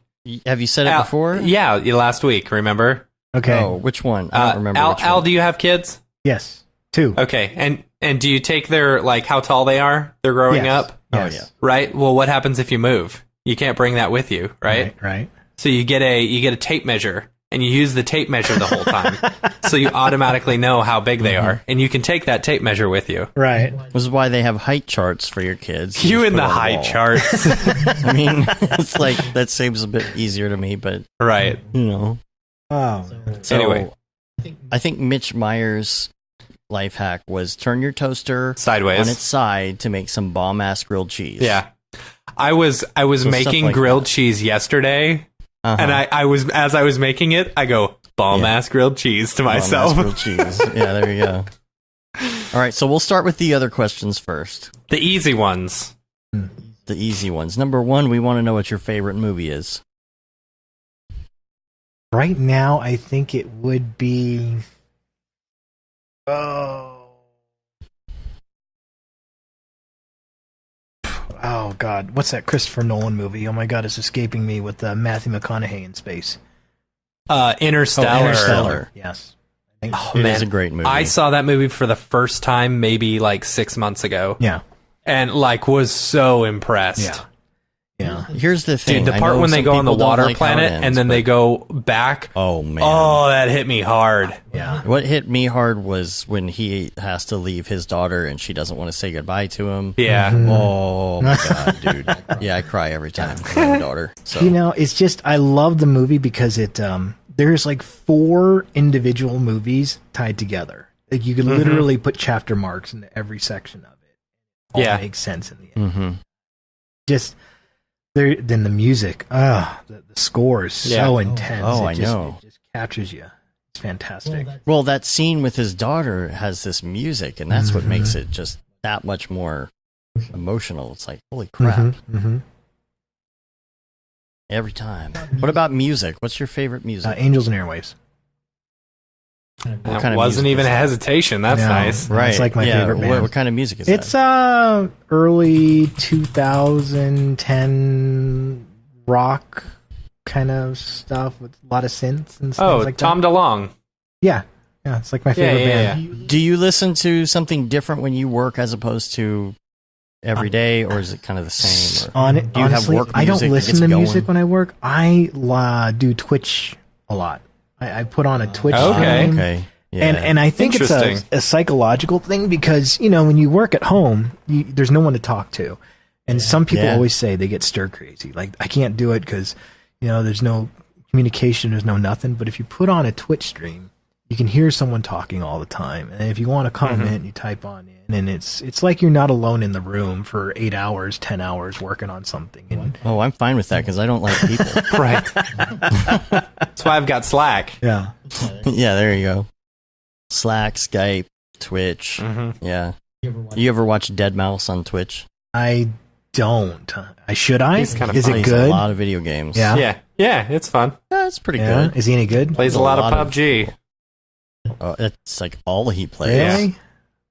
All he plays. I'm surprised I don't see him playing anything else, but he's really getting into the whole Twitch thing right Dude, now. Mhm. it's a growing They even company. had some sort of a promotion on Amazon Prime Day with Twitch and Dead Mouse and PUBG or something. Oh, really?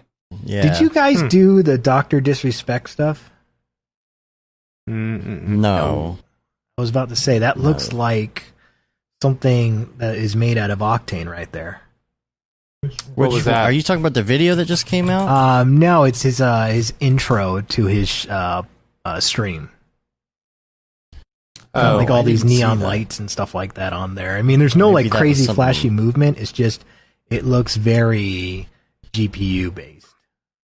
He does a lot of stuff with smearballs, so maybe Mhm. it was him. yeah. I haven't seen that intro. That must be something new. I usually tune in right when he's Because if I'm Going not live or in the studio. mistaken, Dead Mouse did the music for that. Oh, yeah. I don't know if he just is using it or if he got it made for it. Oh, I see. Yeah, I don't know. Hmm. All right, so let's move on to favorite TV show. What are you watching right now that's your favorite? It doesn't have to be your favorite of all time, or could be your favorite of all time. And everybody says Breaking Bad, so I thought if it's more like a Yeah, and you're most from recent favorite. Albuquerque. You're in Albuquerque, so... Yes. There's quite a bit of Breaking Bad around. In fact, it's funny because the lady who owns Walter White's house gets really upset because Yeah. people will chuck cheese pizzas on top of it.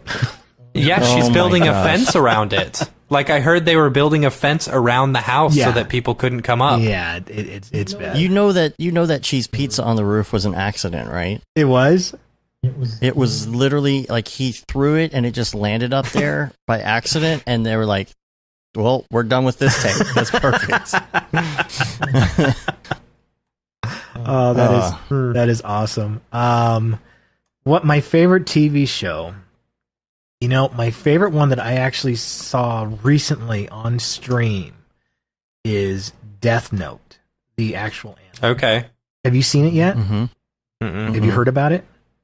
Just that Heard the you put your name. name down on a death note and then you die Dude, or something? it's I'm assuming. Absolutely riveting. It is so good. And most people, you know, like anime, oh, whatever. It's just like little girls screaming and stuff like that. This one is a great story. It's this guy is a sociopath, basically. And he believes in fixing the world with this book that can determine a person's life or death expectancy and how they die based on their name. So they have to give him his full name. He has to hear their full name and see their voice, see their face and hear their full name. He can write it down, and then he can determine when and how they die. And he thinks he's fixing the world by doing it this way.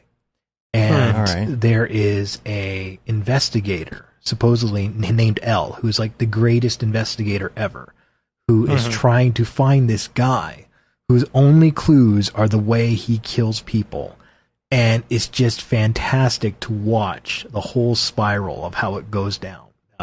Interesting. Yeah, it's great. It's really well done. It's very slick, and yeah, you're riveted the whole time. Like if you can get past the voice acting and the fact that it's an animation, Yeah. it's a fantastic show to watch. Like I watched All right. it once, I was like, man, whew. And then they made an Amazon movie version of it, which was just horrible. Okay, so just watch the show. Yeah. I mean, there's some time All right. that you got to put into it, but whew, it's so worth it. All right. And do you listen to many podcasts? Not really. No. Then what's your favorite Twitch stream? We'll say that. Yeah, Oh, Dr. yeah. Disrespect, I think. Okay. Is pretty Yeah, obvious right okay. there. He's absolutely hysterical. Okay. And let's see, plugin. Favorite plugin or anything really? Man, Yeah. gone away from a lot of plugins lately. I'm just kind of stuck with the Are there? base. But there's basically what you would maybe kind of consider a plugin for Unity, right? Is there an add-on to Unity maybe that you like? That's a great question. Plugin wise, as far as Unity, man, we kind of keep it as basic as possible. Just because a lot of these things, when they do the new versions, get completely outdated and ripped apart. But there are some that are essential, like Vuforia for augmented reality is fantastic. Like literally a plug and play.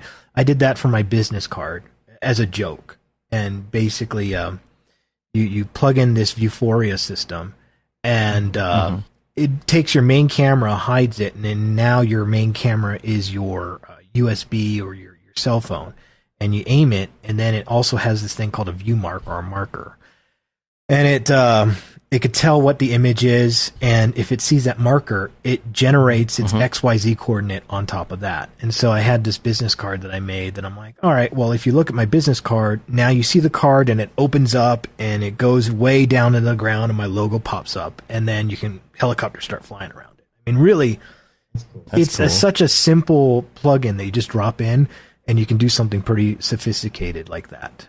So, and it can take any image. So, like, it could take your business card. It doesn't have to be a QR code. Any image looking thing. It could be anything. The only thing that I found is that the computer is interpreting the image. So, if you can squint and flip it upside down and kind of see the same thing, that's what the computer is going to see. So it may flip your axis. So you want to make sure your business card has an obvious top, obvious bottom, obvious left, obvious right. If you got that asymmetrical, it's not asymmetrical. Yeah, it's not symmetrical at all. It's very asymmetrical. If you can do that, you got something pretty slick right there. Okay, cool. Well, that's cool. That might be a fun one to start out with if you're just learning Unity, right? Yeah, well, it doesn't take much programming. It doesn't take much programming at all, and really, you can do a lot of animations. You can do a lot of stuff inside of Unity. You don't have to animate everything in Cinema 4D anymore. You could just do animation takes and then have that kind of play through and show off what you want. As complicated or as simple as you'd like. How about headphones? You know, 'cause you're not even wearing headphones right now, amazingly. But I like the Sony brand headphones. My PlayStation 4 ones are fantastic. I use those all the time. But all right, cool. Yeah, no. I wish I had more cool gadgets to show off, but one of the things we have to do is we got to make sure that everything we build is as basic as possible, because you want to hit the mass market. So like, when we build something, we build it on these, Samsung S5s and these iPhone 4s, just to make sure that they're compatible. So I got like a ton of old junk basically sitting That's around. funny. iPhone 4s, really. Anymore. But man. And then all right. How about website or Chrome extension? Either or. Is there like a website or Chrome extension? Yeah. Like something that maybe you use on a regular basis. You're always on this site. You're always using this extension. Something like that. Yours has got to be Discord, right? I use Discord a lot. Yes, I'm always on the Discord channel, checking things out and communicating with people and trying to figure out what it is they want, what they like, et cetera, et cetera. So yeah, I'd say that's probably the most common one I use. All right. Okay. Here's the big one. Oh no. This is the big one. Life hack. Yeah. Oh gosh, this is such a hard one. I didn't even think of one.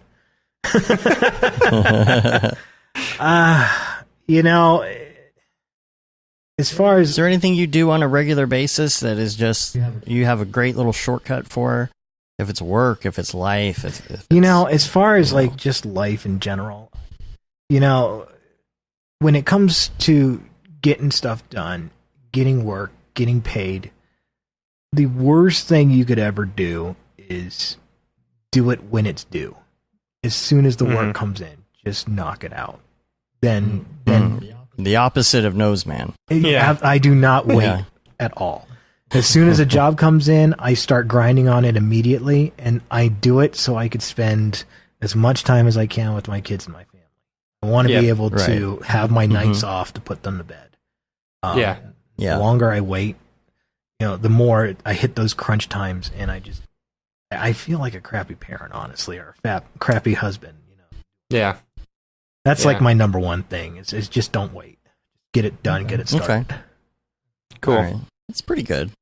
It's pretty good, I guess. Pretty good, I guess. Dude, thanks so much for being on the show. Yeah, dude. So where Thanks can for letting people us find steal you for a couple hours. Absolutely. Let's do Yeah. something at Seagraph, man. We'll Heck yeah. we'll invade your Oh, hotel yeah. room. We'll help you build a VR game, and we'll go from there. There you Yes. Wouldn't that be fun? What be day do you sweet. get in? I get in on the 12th. John and I get in around the same time on the 12th. Is that Monday? I think so. That would be No, that's Sunday. I think it's Sunday. Sunday. Yeah. Yeah. Or Saturday. Okay. Sunday? Okay. Cool. We get there on the 10th. Okay. So we'll be there from Yeah, the so 10th we'll to be the there. 17th.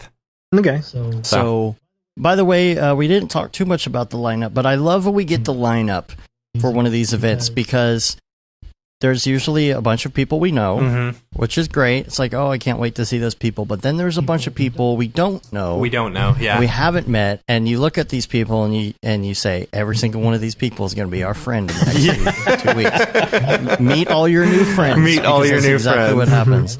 Everybody becomes friends. So there's so many good ones, so many old friends. Of Uh-huh. course, Grayscale Gorilla guys. The big thing is that Tim Clapham from Hello Lux. from Hello Lux is going to be there. Robin is going to be great to like hang out Uh-huh. with Robin more. We didn't really get to hang out too much before. Brett Morris, Aaron Sorensen, who we met a few NABs ago, David Brodeur, that's gonna Sakani be Solomon, awesome. who David talks about all the time. Mm-hmm. So this is going to be great. And then there's these D-bags here at the bottom, Dave Koss and Matt Milstead. Yeah.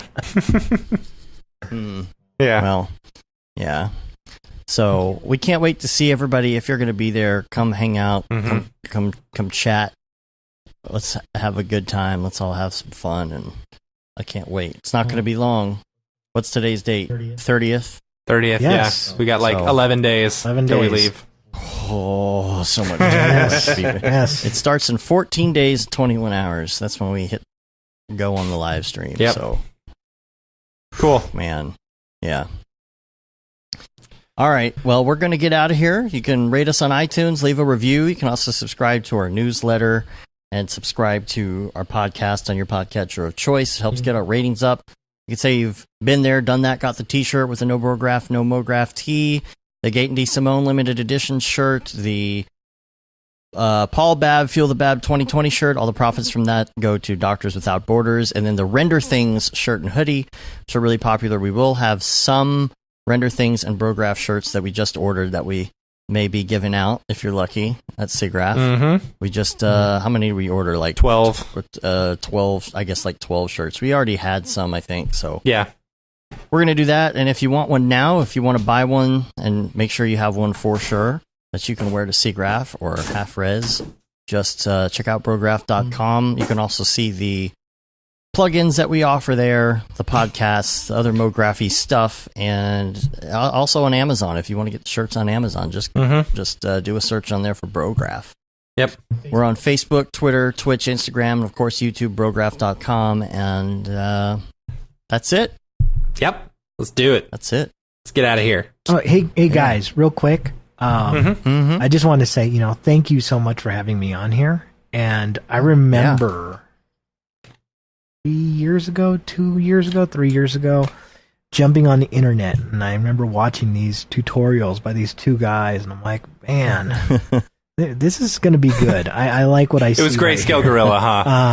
Yeah, it was Grayscale. Yeah. And then you're like, And who are then, these jerks? And then I met you guys for the first time at NAB last year, and you guys were just so kind and so open and just really cool to hang out with. I still got you guys' shirt. Appreciate that. And I definitely when I saw that you guys are going to be at SIGGRAPH, I was really excited because I knew I get to hang out with you guys again and talk with you. So thank you for Yeah, we didn't get to inviting talk me. much at NAB Yes. this year. I don't think you were there that long, were you? Yeah. What? I was only there for a You were- day, and you guys had so much Yeah. stuff going on. But I enjoyed hanging out with you guys, having dinner with you guys last year, and really sitting down talking.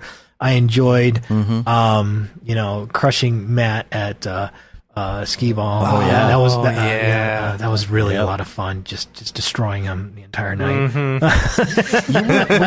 Were you at the pinball party this And I year? was not. I couldn't make it. Oh man, Okay. we tried to do a tournament this year. We tried to do a tournament this year, and Phil Roberts, Old man Raid pinball Zero. shut us down. Yeah, Old Man Pinball what? shut us down Really? because we got too rowdy, Oh no! and there was a crowd of people around us. But It's all right. He doesn't like when people have fun at his pinball place. Right. So, I really am excited that you guys are going to be there too, and thank you again for having me on there. And I really appreciate how nice and open and friendly you guys have been ever since I've met you. It was fantastic. Thanks, man. appreciate it. Yeah, totally. We can't wait to see you in Vancouver. Yeah, it's gonna be fun.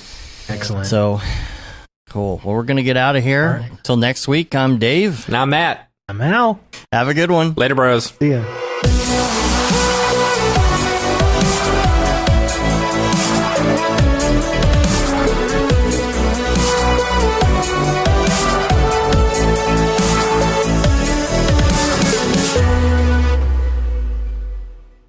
It's pretty good, I guess. Brograph.com, an online resource for learning Cinema 4D, After Effects, and other motion graphics tools specifically catered to help you prevail as a motion graphic designer. What's up, bros? Welcome to another Brograph motion graphics tutorial. With tutorials, plugins, and now a podcast with tens of thousands of listeners worldwide. Yeah, it's a great community to be part of. We give you professional time-saving tips, industry news, interviews, shortcuts, and lessons that help keep you current in the world of motion design. Throw in HDR Studio, take the render settings, pick the HDR, put in reflection, and gorgeous. I love projects that scare me. When our art director comes to us and asks for something that I had never done before, man, it gets me pumped. Our weekly long-form podcast will give you the latest news, help you in your file management, hardware configuration, and client relations. Learn about the latest render engines, modeling techniques, and workflow integration while staying entertained. Real nice banana. Ah, that's so funny. All right. I'm going to live forever. Our Brograph Talks are a chance to see the way industry leaders from around the globe are changing the face of motion design. Sometimes you got to make stuff that you're not going to put on your reel, and I'm not here to judge. The podcast and talks include people like Beeple, Barton Damer, Nick Campbell, Andrew Kramer, David Ariev, Chad Ashley, Paul Babb, EJ Hassenfrost, Mitch Myers, Chris Schmidt, Jules Urbach, Cornelius Dammert, David Brodeur, Andy Needham, Caitlin Kaju, Zubair Parker, Noseman, Ryan Bean, Casey Hupke, Nick Lyons, Sage, Joey Korenman, Jeremy Cox, Rick Barrett, John Dickinson, Matthias Omotola, Patrick Goski, Brandon Clements, Steve Teeple, Tom Glimpse, Patrick Lundstrom, Julia Simone, Devin Coe, Al Heck, and even Deadmau5. You get that render done. Yeah, you better frame what? Our Brograph breakdowns go behind the projects and give you an insight on what it's like to manage and maintain your own personal business or work for a large company. Join us for live sessions, check out our useful plugins, watch time-lapse projects, interact with us, and send us email questions and topic ideas. Or just hit the Rando Render button and do an imaginative daily that'll keep you on your toes. Take all your dreams and let's do it! Subscribe today and get automatic updates on the latest tutorials, tricks, tips, and inspiration brought to you by industry professionals Dave Koss and Matt Milstead. We don't care how you get here, folks. Just get here. Subscribe now to Brograph Tutorials.